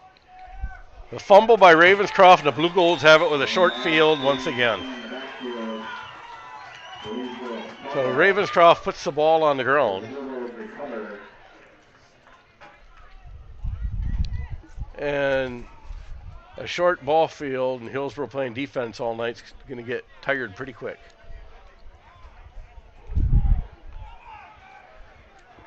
Yeah, we So were they haven't talking, changed. Now they changed the chains. we were talking earlier in this before this half started. You just got to limit the turnovers. You got to limit the miscues. Hillsboro's obviously had a few big miscues this half, and it's going to cost them some points here. And a flag was picked up off the field. I heard the official holler at the Hillsboro bench about first warning. So I don't know. It was a bench warning. It's 1st and 10 at the 27-yard line of the Tigers. The Blue Golds in business here. 6:11 left to play in the 3rd quarter. Opright back to pass. He'll hit out in the flat. And the tackle is made between Tyne and Miles Ravenscroft. Pass was completed to Davison. A gain of 4 yards. 2nd and 6 down to the Tiger 23. And Hillsboro will have to stop them here, or they're going to have to resort to the passing play or something to get faster, bigger chunks of yardage. Not the way Hillsboro wanted to open the second half. Opright in shotgun formation for the Blue Golds.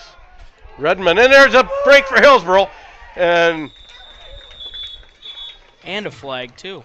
A flag on the play. The snap got away from Opright, and a big loss on the play as Opright's going to take the sack as he goes to the ground by himself. High school football, as soon as your knee touches the ground with the ball, you are down. The ball is on the penalty, and now they want to know where the holding's at. It's going to be. I mean, you got to decline that if you already got a better spot on the phone. And that's what they're going to ask for. And it is declined by the Tigers. Is a big loss all the way back to the Tiger 35-yard line. So a loss at 12 where the penalty would have been 10. So the loss on the play is bigger than the penalty.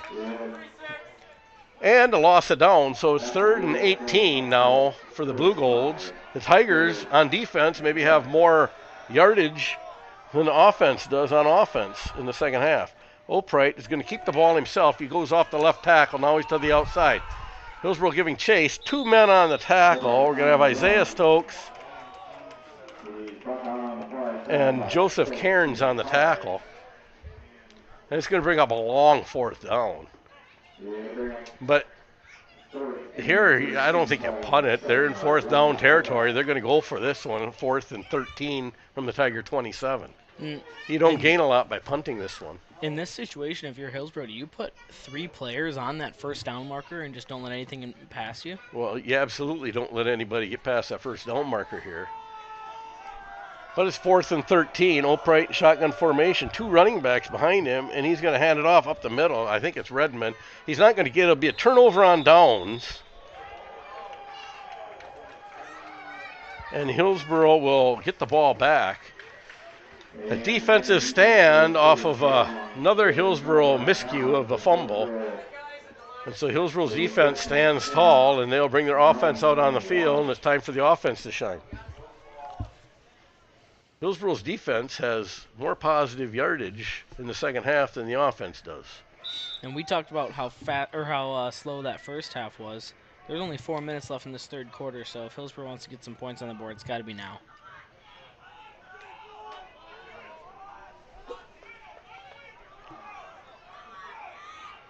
So Ravenscroft brings his team in. He's got a tight backfield behind him.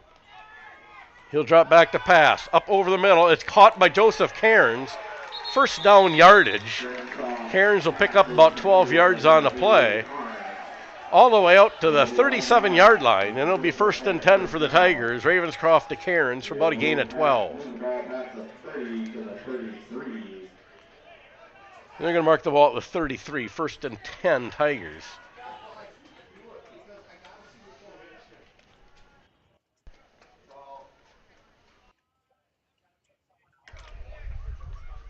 Ravenscroft will hurry his line up to the line of scrimmage. Once again, a full backfield for Ravenscroft. He'll take the snap. He drops that. Gives Stokes the ball off the far side. Stokes looking for room. Not a whole lot there. And he may have even lost a yard, which he did. So Stokes will lose a yard on the carry. It's going to bring up 2nd and 11 for the Tigers, back to their own 32-yard line. And Stokes' helmet come off. We had trouble with that about 3 plays in a row last week at Riverdale, Stokes' helmet coming off. And finally on the 3rd play, the team got flagged for grabbing the back of the helmet and yanking it off. Stokes with equipment failure will have to come off for 1 play before he can go back in. He gets a drink of water and a breather. Tying in motion. Ravenscroft back to pass, launch over the middle, just out of the outstretched arms of Aiden Sake. So Sake can't outrun the defense. If Sake would have got in front of that defender and caught that ball on the run, he was gone. There was all grass in front of him, but it's just, and what I'm seeing in the backfield is Hillsboro's quarterback is running backwards and he's not stopping, planting his feet and throwing. And I don't know if that has to do with the pressure. There's just a lot of pressure coming at him, or if just Hillsboro's inexperience as a whole throwing the ball. Yeah, he's not a big, strong guy anyway, and he's got to set his foot and get something behind that pass. That being said, Sake did not catch up to the pass that was thrown, so we'll see what happens here. Ravenscroft under center. He'll come out. It's an option play, and he's going to flip it out to Koopman. Koopman coming near side, nowhere to run. He'll fumble it, and it goes out of bounds. So Hillsboro coughs it up again. Hillsboro will retain possession with a 4th down coming up. They'll have to, do I dare say, punt. Where's the punter line up? Does he line up 15 yards deep and catch the ball or be able to pick it up? It's my confidence in the Hillsboro punting game is right down the drain right now. I mean, it's just kind of a guessing game right now for the Hillsboro punter and Irvin Novacek. And if we know that if he catches one here, he'll be able to kick it a decent distance. So this is a good snap. He gets a good punt off. And it gets a Hillsboro roll down to about the Blue Gold 32-yard line where they'll set up 1st and 10 from their own 32. So 2:21 left to go in the 3rd. We'll have a change of possession and ball, and the Blue Golds will be in business, leading by 4 here, 1st and 10. They're going to call it the 36-yard line.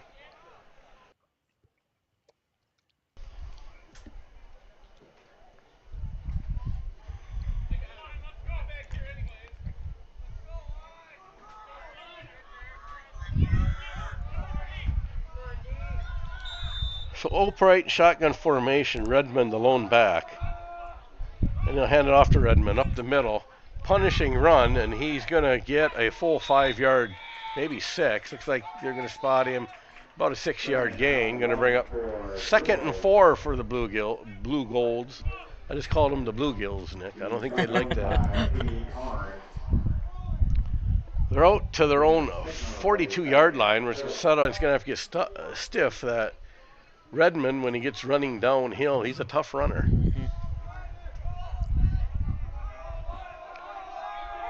Opright again in shotgun formation. Redmond the lone back. Receivers fumble by Opright. He'll pick it up, and he's tackled by Novacek, Clark.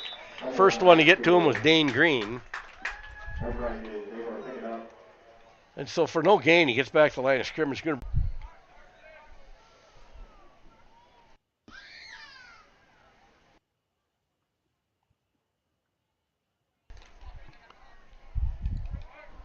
As the Blue Golds come up the line of scrimmage, Opright, 2 men in the backfield this time. And he'll throw to the near side. Ooh. And I think it's incomplete. The ball hits the ground. Pass was intended for number 9. Hunter Hagensick. You see Miles Ravenscroft read that like a book. He's a step quicker, and he's got a pick 6 the other direction. And that's what Hillsboro needs. Just under a minute to play here in the 3rd. quarter with 57 seconds left. 4th and 4. We're in that area. Hillsboro can't get fooled again.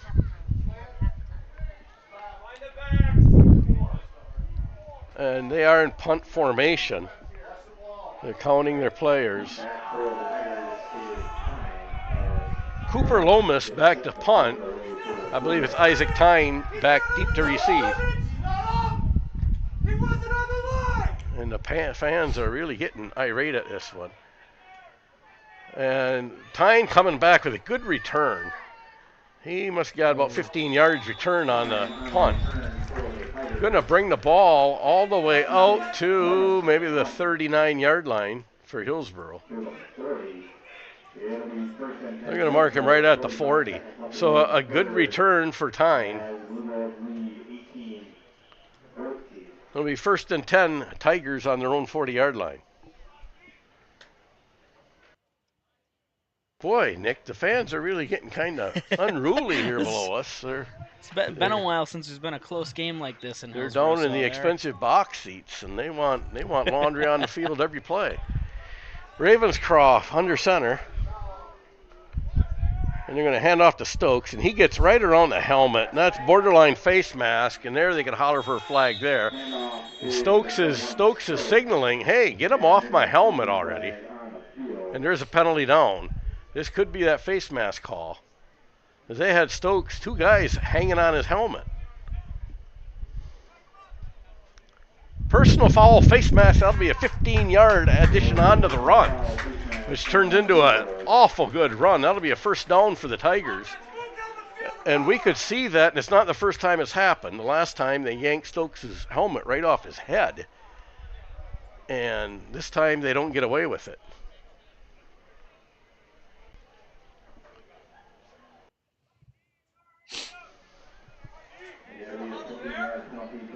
So they'll step it off, and the Tigers creep their way by penalty into the blue-gold field just inside the blue-gold 45-yard line.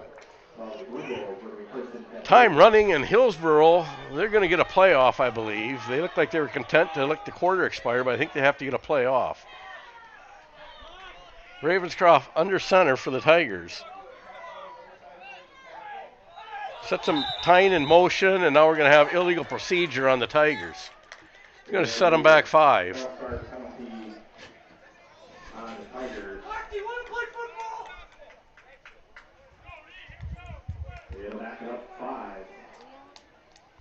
So it's going to be 1st and 15 at the blue-gold 49-yard line, and the Tigers just seem to get going, and they shoot themselves in the foot tonight. Mm-hmm. The Tigers content on letting the quarter expire, I believe, and that's exactly what they're going to do. Is we're going to go to the second quarter. I don't even know if I take them up the line of scrimmage. Someone will just flinch again. And Tigers almost act like they're going to try to get a play off.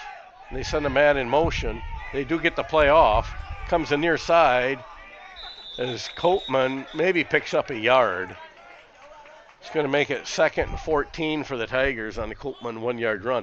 I think the Tigers would have been just as well to go to the second quarter on that one. So we'll switch sides of the field. They won't have to move very far.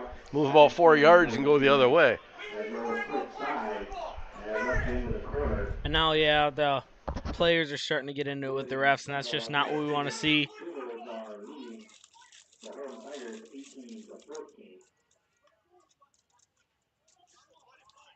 In a close game like this, it'll get emotional, but you just got to do your job. Worry about yours and yours only.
So we come back ready to start third quarter action. Tigers with the ball. It'll be 2nd and 14 from the blue goal 48-yard line. Ravenscroft's going to hand off to Stokes, far side of the field. He possibly picked up 4 yards. So it's going to be 3rd and a long 10, maybe 11. And they're back into blue gold territory at the 45-yard line. Be 3rd and 10 for the Tigers.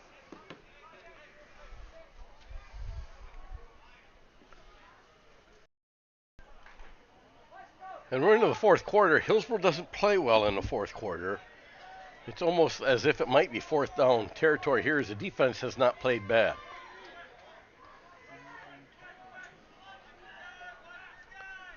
And they give it to Cairns in motion. Cairns coming to the near side. He can't get the corner, and he's going to get thrown for a 2-yard loss. Joseph Cairns with the end around. That's going to bring up 4th and 13. And it's be interesting to see what does Hillsboro do here in a 4th and 13. It would say to punt. But the punting game has not been all that yet. And now Ravenscroft saying, hurry up, get a play in here. And it appears Hillsboro's going to run a play with 4th and 13 near midfield. Aiden Sake brought the play in. Ravenscroft saying, hurry up. As Hillsboro's working against the clock right now. The arm is up, so 5, 4, Hillsboro time is coming, 3, 2, then we're going to have a delay of game. Oh, they just got it off. And another big loss, and Hillsboro will turn it over on downs as Coatman gets thrown for about a 5-yard loss on the run. I think that the way the official was counting, unless Hillsboro was, the coaching staff looks upset, it might have been the design play to take a 5-yard loss and kick the ball.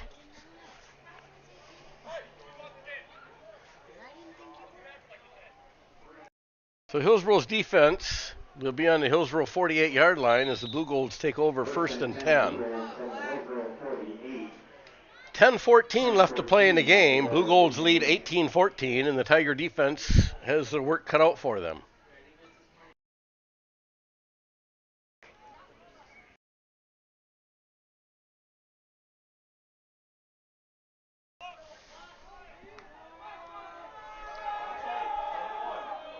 Opright, shotgun formation. Redmond, the lone back behind him. He'll take the snap. Hand off to Redmond. He's caught in the backfield. Ryan McCoy with the tackle. Caden Clark to come in to assist. That'll be a loss of a 1 on the play. Bring up 2nd and 11. And we need to see a whole lot more out of Hillsboro that. The tackles for losses.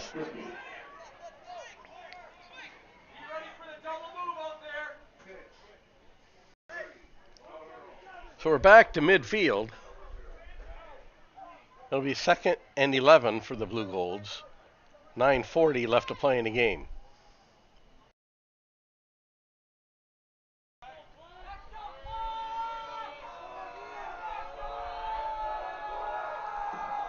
Opright shotgun formation. Redmond will take the ball right up the middle. Modest gain. He's going to get tackled by Miles Ravenscroft and Joseph Cairns. And it's going to bring up a 3rd and 6 at about the Hillsboro 45-yard line.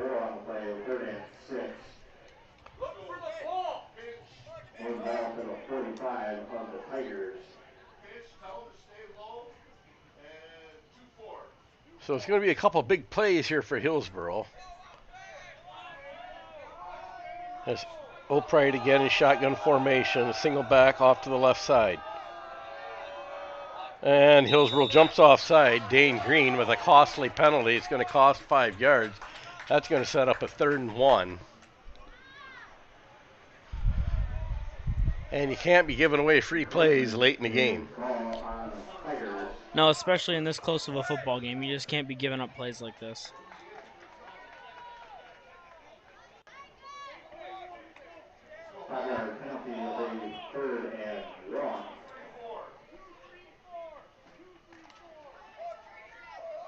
So the Blue Golds will go again, this time from 5 yards closer.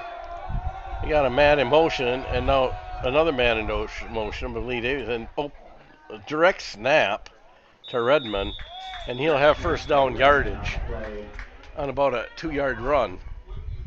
Gets it down to the Hillsboro 38-yard line. Or it'll be first and 10 for the Blue Golds. And it just seems like offense and defense, Hillsboro just gets something going and then they shoot themselves in the foot. Yeah, that's kind of been the theme of tonight, is just a lot of miscues.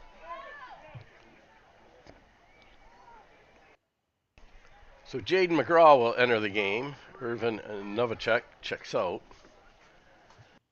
And the Blue Golds will come up first and 10 from the Tiger 37-yard line. Hillsboro needs to find a way to stop sooner than later, as Opright in shotgun formation will take the snap.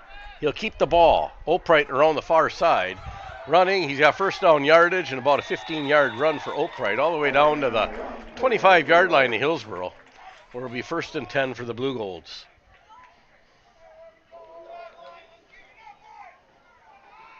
Brought down by number 88, Arms. It'll be first and 10 Blue Golds from the Tiger 25.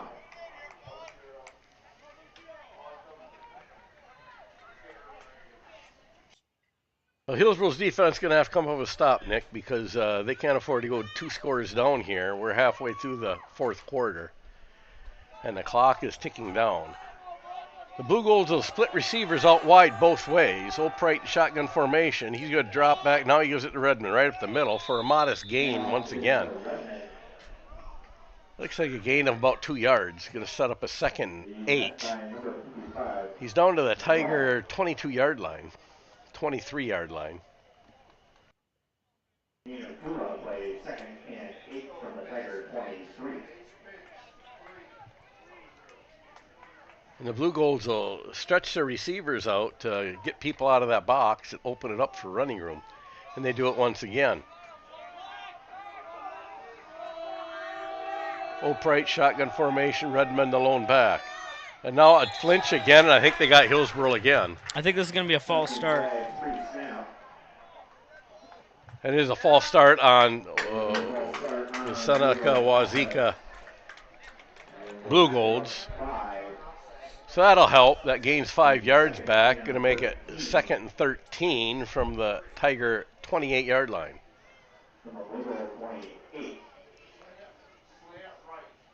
So the Tigers with a little bit more room to work, but they've been giving up 13, 15-yard runs too. So Tigers going to have to still tighten up their defense here. And 6:08 in the clock running down. They've got to get a stop here soon.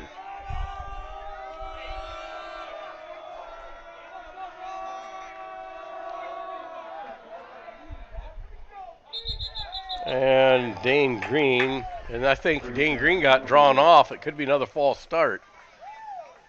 A flinch by the guard for Wauzeka-Steuben Seneca. And they called it on Hillsboro. I think Dane Green come across and made contact. This is exactly what we were talking about earlier in the game. Like, got to keep the laundry off the field, and it's just shooting ourselves in the foot over and over again. So the 5-yard penalty will move them back and make it second and 8 now.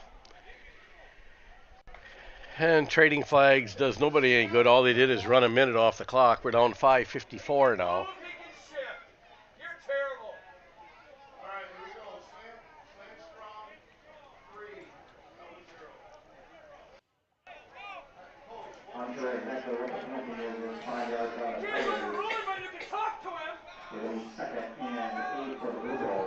So Opright with 2 runners in the backfield.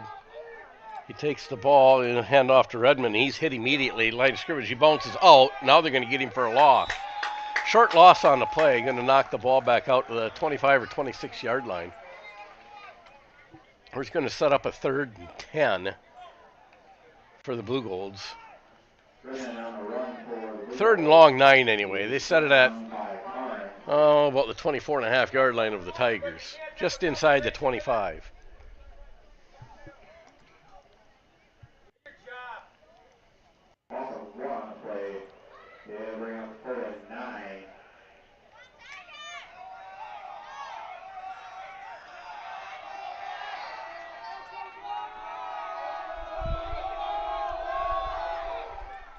And Opright will keep it and go around the right side, jumping and weaving, and he's brought down short of the marker.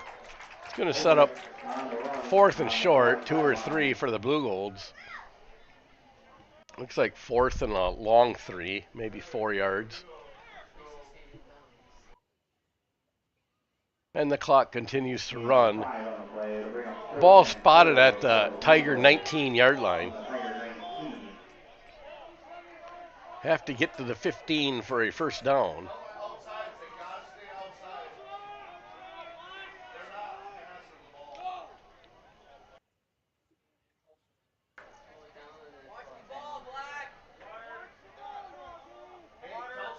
Wauzeka-Steuben, Seneca are going to take a timeout here. They're running the clock down as far as they can, and now they'll take the timeout. Just under 4 minutes left, 3:58 on the official clock. And they'll use, the Blue Golds will use their first timeout. They'll have 2 left. Tigers with 3 left. 18-14. Fourth quarter is not the Tigers' strong suit, but they're going to have a strong fourth quarter to win tonight. 4th and 4, the biggest play of the night so far here for the Tigers, deep in their own territory. They need a big stop here now. And there's been a lot of miscues by both teams, but Hillsboro making the ultimate ones, giving up a touchdown this half. Haven't scored anything this half either, so you got to just channel yourself to get out of those miscues and try to get that score back here late in the 4th. The biggest thing is failing to take care of the ball. A couple very costly fumbles and a couple missed botched plays on punts have led to 15 of the 18 points for the Blue Golds. Coming out of the timeout, it'll be 4th and 4 for the Blue Golds from the Tiger 19.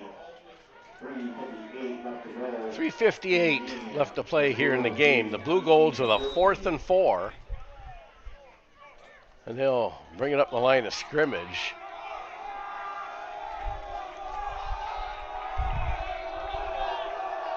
Redmond, the lone back. Opright back in shotgun formation. And there again. This one is Irvin Novacek will jump off sides, and it'll be an automatic first down for the Blue Golds. And the Tigers just shoot themselves in the foot time and time again. And it'll be 1st and 10 from the Tiger 14-yard line with just under 4 minutes to play.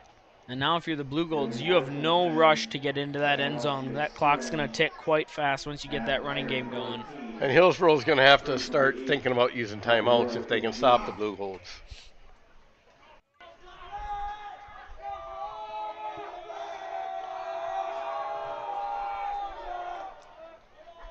And it's Redmond, and caught in the right at the line of scrimmage. Ryan McCoy will catch Redmond. Ravenscroft, Cairns, and Stokes all there to help.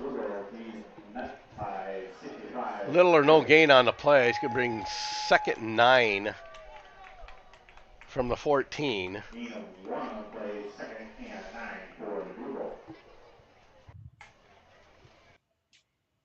And the clock continues to run 3.5 and counting.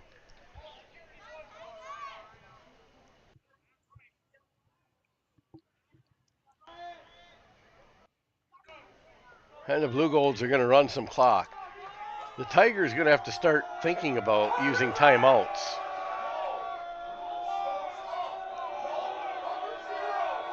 Redmond with a lone back in the backfield.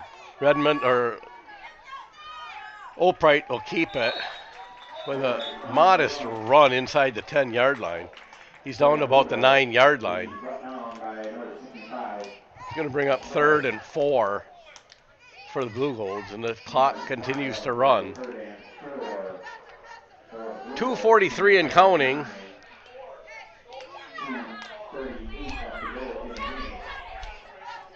And Hillsboro with a lot of confidence, saving their timeouts for offense, a lot of confidence in getting a stop here. And if they do get a stop, they're going to have to go 90 plus, 95 plus yards to pay dirt to win this thing.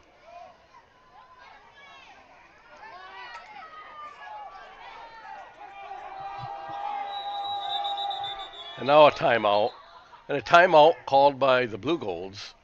2:15 left. That's their second timeout. They'll have 1 left. Hillsboro will have 3. think they just kind of want to talk this one over because you get a first down here and you can almost walk your way into the end zone and end the game there. They were getting close to the play clock also.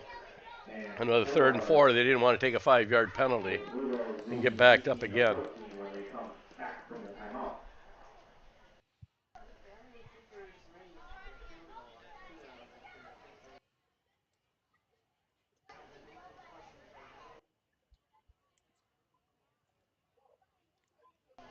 The conservative play for Hillsboro surprised me. If they can keep the Blue Golds out of the end zone, maybe Hillsboro saved the best for last.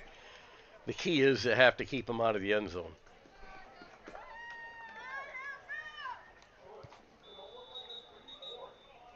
If the Blue Golds get to the end zone, it's pretty much over for the Tigers.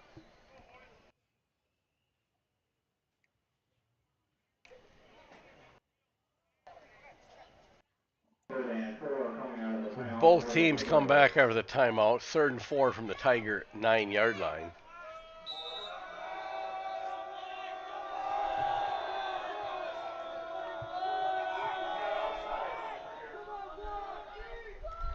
Snap, direct snap to Opright. He's brought down. They will not get it. It'll be 4th down and about 5. A gain of about 1. Going to make it, that's 4th and 4 yet. Might have got back to the line of scrimmage.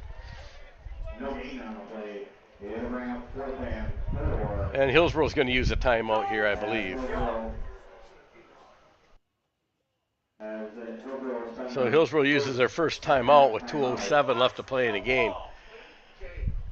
The Blue Golds will be facing a 4th and 4 from the Tiger 9-yard line when they come back.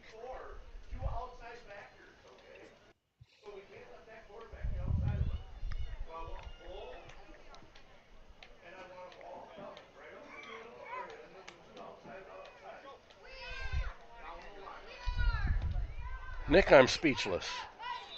Yeah, I mean, you come out of the gate with a big 66-yard rushing touchdown, and Hillsboro looks like the team that we saw a few weeks ago, and then you just give the ball away time after time, and it's hard to see a positive outcome for the Tigers here tonight.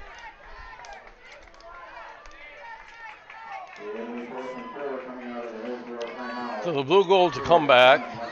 Hillsboro 2 timeouts left. The Blue Golds with 1. 18-14 their score. Blue Golds lead, and they face a 4th and 4 at the Hillsboro 9-yard line.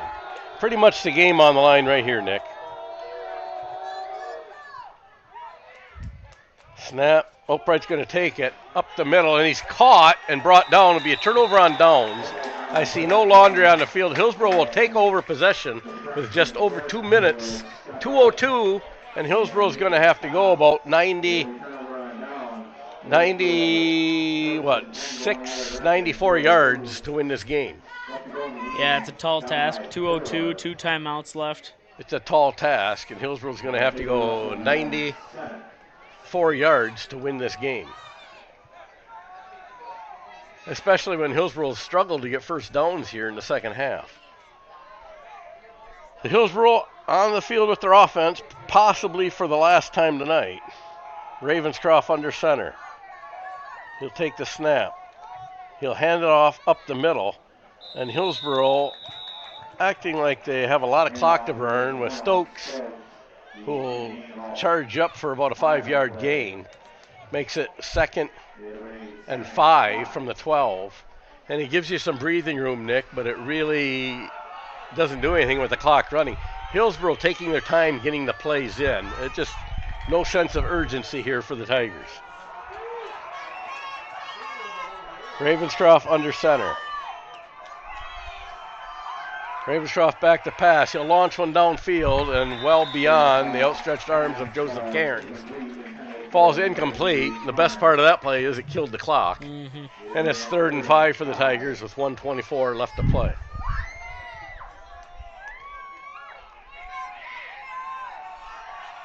Well, I can't say Ravenscroft can't throw the ball because he's had 2 receivers that he's overthrown tonight. The receivers just aren't getting downfield.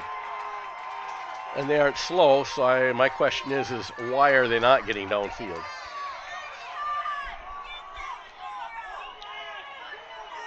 The Hillsboro's going to split receivers out wide, left and right. Now they bring the right side in, now the left side. A lot of confusion on the lane. Hopefully they all get set. Ravenscroft will take the snap, drop back to pass. Launch one clear downfield. It's a jump ball and almost intercepted. Pass is intended for Stokes. And he had double coverage, which leads me to believe somebody was single covered. You gotta get more people out on routes there because somebody's gonna be open. And 4th and 5, and if the Tigers don't convert here, it's over, and they're going to call a timeout for Hillsboro. They're going to talk things over with the clock stopped. 4th and 5, I guess you have to, Nick, because if you don't convert here, you're done anyway. Both teams are going to be left with one timeout remaining. 1:18 on the clock. And just kind of a tough second half offensively for the Tigers. Like defensively, holding them to 7 points or in the second half is a good win for the defense, but the offense has got to get something on the board.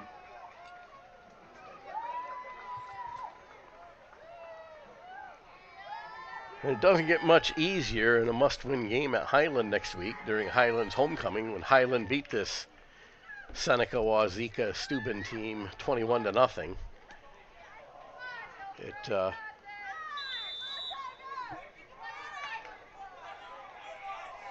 Going to be a lot of work to do next week, regardless, win or lose.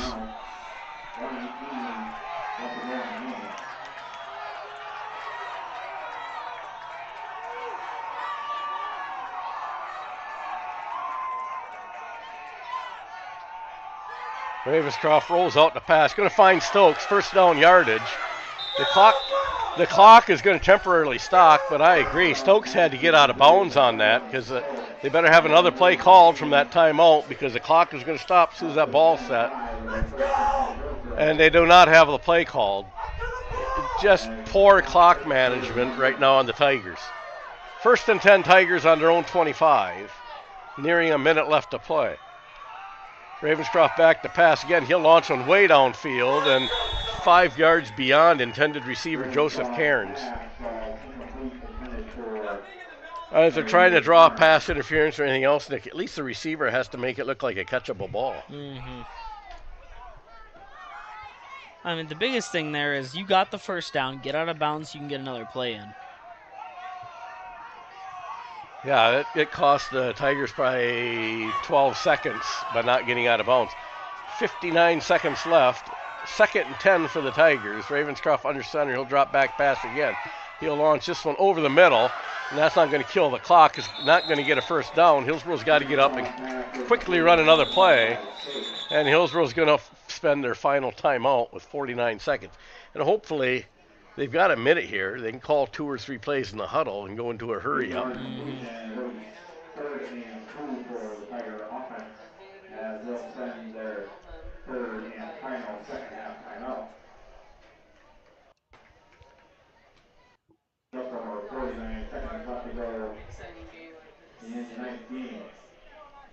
So Hillsboro's 67 yards away from winning this game. The problem is they've got less than 50 seconds to do it. All out of timeouts. They can't stop the clock unless they go out of bounds or an incomplete pass.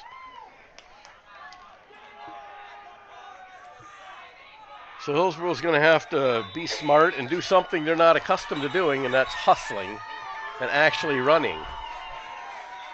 Moving the feet, they call that. Ravenscroft under center. He'll drop back to pass again. He'll launch it downfield. Receivers down there, and it's, once again, he's overthrowing the receivers. If the receivers aren't getting far enough downfield, I didn't think Ravenscroft had that in him, but he threw that ball 40, 50 yards downfield, and the Tigers just never got underneath the ball. No, it just seems like almost like they're just calling a Hail Mary each time. You got to have some kind of structure to it. Whether you're running a post, a flag, corner, you have to call a route. You can't just run straight. And now it's 4th and 2, and you can run a running play here. Get the first down, the clock's going to stop. But then you have to get on the line of scrimmage and go right away. You can't be huddling up. There's not time for that. So up to the line of scrimmage, the Tigers come. Stokes and Tyne, the backs. Ravenscroft will hand it off to Stokes, and he did not get the first down. The game will end.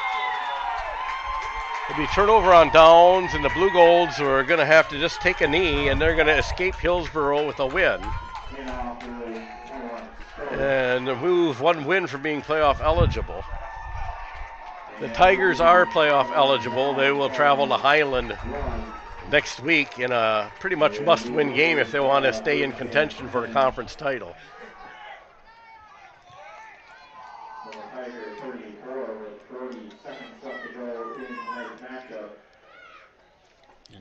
Almost just a complete meltdown in the second half offensively for Hillsboro. Just definition of insanity is doing the same thing over and over again, expecting a different result, and it seems like that's what Hillsboro was set on this half. So stick around after the game for the Steckel Family Farms post-game show. Nick will have some rough stats for you. I'll try to run down a player on the field.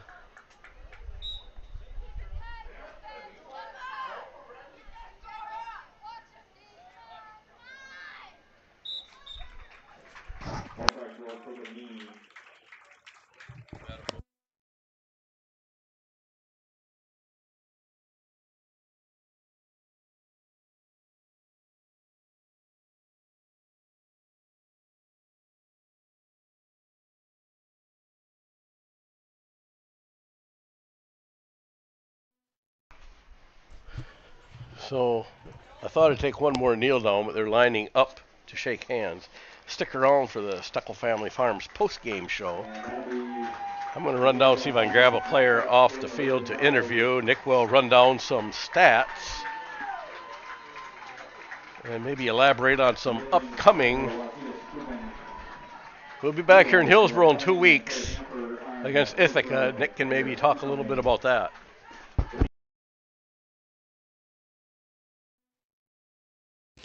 In today's game for the Tigers, Isaiah Stokes had 104 rushing yards, 13 receiving yards, and a touchdown. Ben Koopman had 25 rushing yards, 23 receiving yards, and a touchdown. Joe Cairns had 11 receiving yards. Ty Ravenscroft had 85 passing yards for a touchdown. Aiden Sake had 8 receiving yards. On defense, Isaiah Stokes, 7 tackles, 1 interception. Irvin Novacek, 6 tackles, 1 sack. Joe Cairns, 4 tackles for a fumble recovery. And Caden Clark with 4 tackles. Those are going to be your top tackle turnover getters and stat getters. Hillsboro is going to end up on the bottom of this one, 18-14. Stay tuned for the post-game show and player of the game with Bob.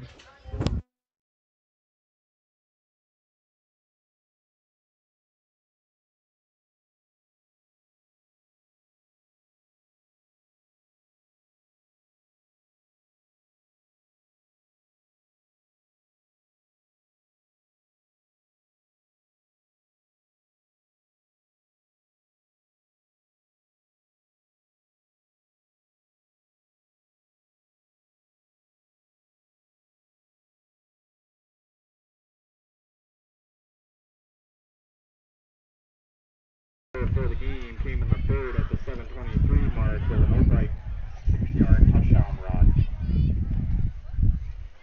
And that's how the score would stay through the fourth. 18-14. I do not know if Nick is up there chattering or not. I think he's maybe rounding up some statistic. We'll be back here at Golden Shoulder Memorial Field in 2 weeks versus the Ithaca Bulldogs to wind up the regular season. Once again, Hillsboro is playoff eligible, which means they will probably get a playoff game. We just don't know where right now. If they continue to play as they did tonight, it'll be on the road. Hillsboro has a lot to play for, still in contention for a conference championship. They are also in contention for a home playoff game.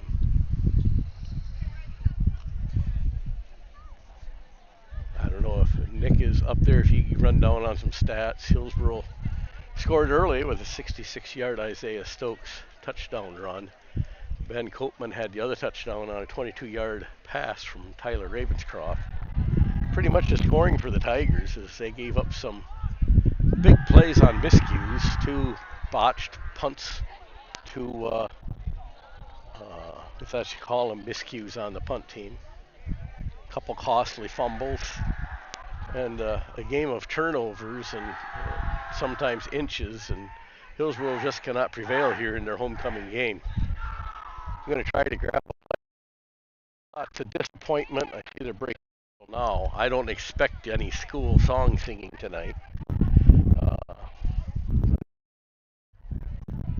Grab a player here and do an interview.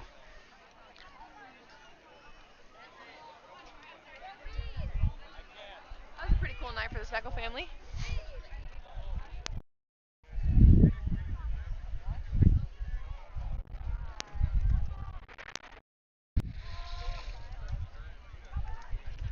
So again, you can join us next Tuesday night as Hillsboro Tigers will try to win their first home volleyball game. Played 22 games on the road to open the season, went 17-5, and now they've lost 3 straight at home to Royal, Cashton, and last night to Waniwak. Waniwak Center, after seeing them play last night, they are the real deal. So no shame in losing to Waniwak. It appeared that I felt the volleyball team gave up when it was curtains for them, and they're just ready to go home and get toilet paper the town. Maybe we won't have a player of the game, as I see lots of players heading to the locker room, and I did not go down and get one. We'll see if the guy I have my eyes on comes over here, if he's going to the locker room in disappointment. It's never fun to get player of the game in a losing cause, although the player I want to interview had an outstanding night.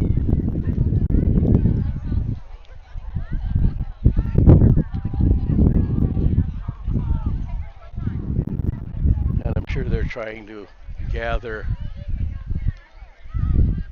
their thoughts about them, and a lot to play for yet in this season. 2 games left in the regular season. Hillsboro can still get a conference championship out of the Ridge and Valley, and they can also secure a home playoff berth.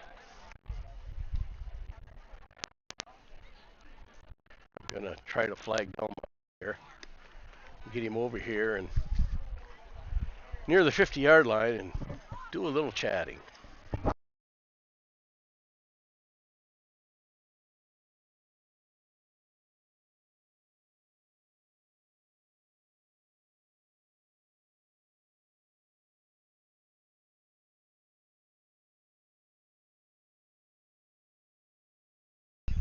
Still got me there, Jill?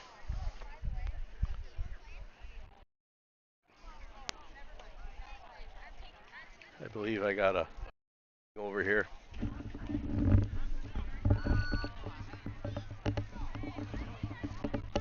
Hey, Isaiah. It's a tough one. First of all, homecoming game, it's always tough to lose a homecoming game if it means anything at the high school level or not. I always thought homecoming was more for alumni and whatever else. And if you feel that the team let the alumni down, you absolutely didn't. I don't know what your thoughts are on homecoming or playing a homecoming game. Did it add anything? Is it a distraction, or is it just another game? I don't find it as a distraction. I kind of find it as another game. At the same time, it's like a little bit like I kind of try to play for the alumni. Like Hillsboro football means something. Like we're not a bad team. Like I don't know. I just try to prove to the alumni that we can do what they did. Kinda. And I think everybody recognizes it. You broke off that 66-yard run right away in the first quarter when Hillsboro took over the ball on Blue Gold's turnover on the fumble. After that, I think everybody in the stands thought this is going to be a runaway. You guys got the 2-point conversion, but then things fall apart. You had some miscues on the punt team, some loose balls on the ground. You continued to run hard, but they did a good job shutting down the middle run. I don't know, anything you want to elaborate on?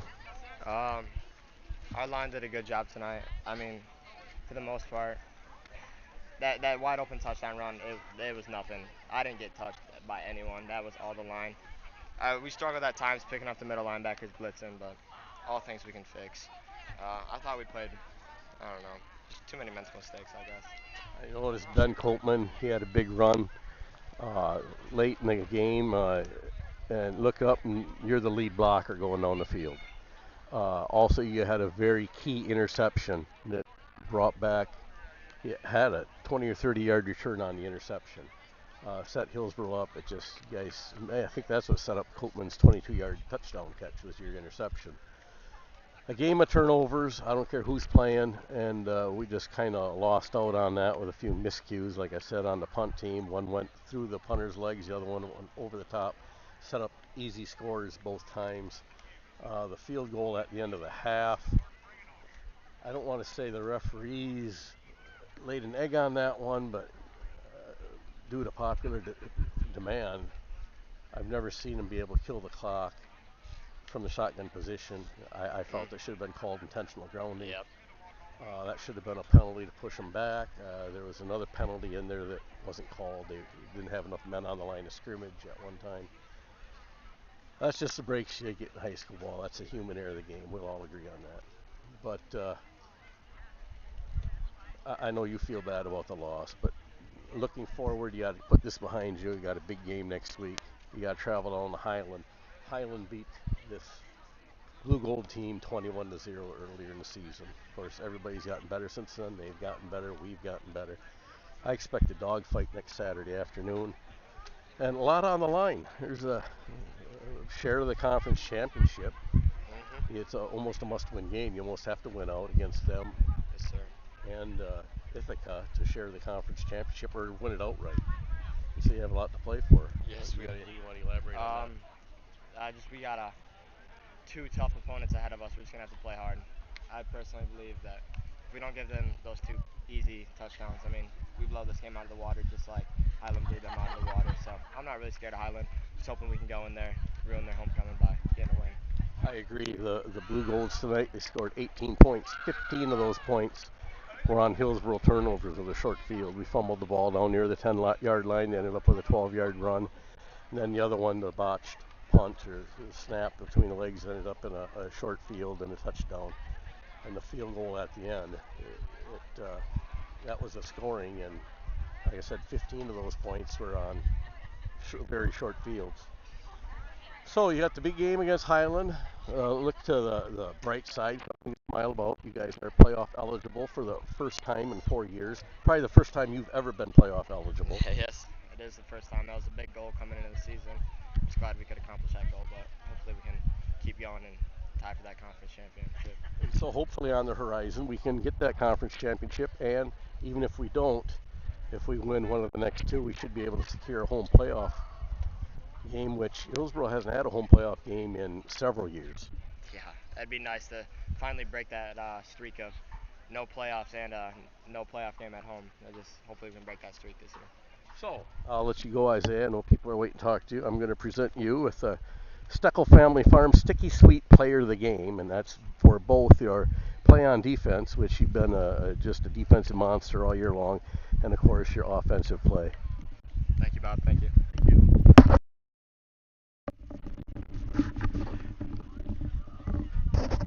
So that's Isaiah Stokes, senior running back for the Tigers and defensive linebacker for the Tigers.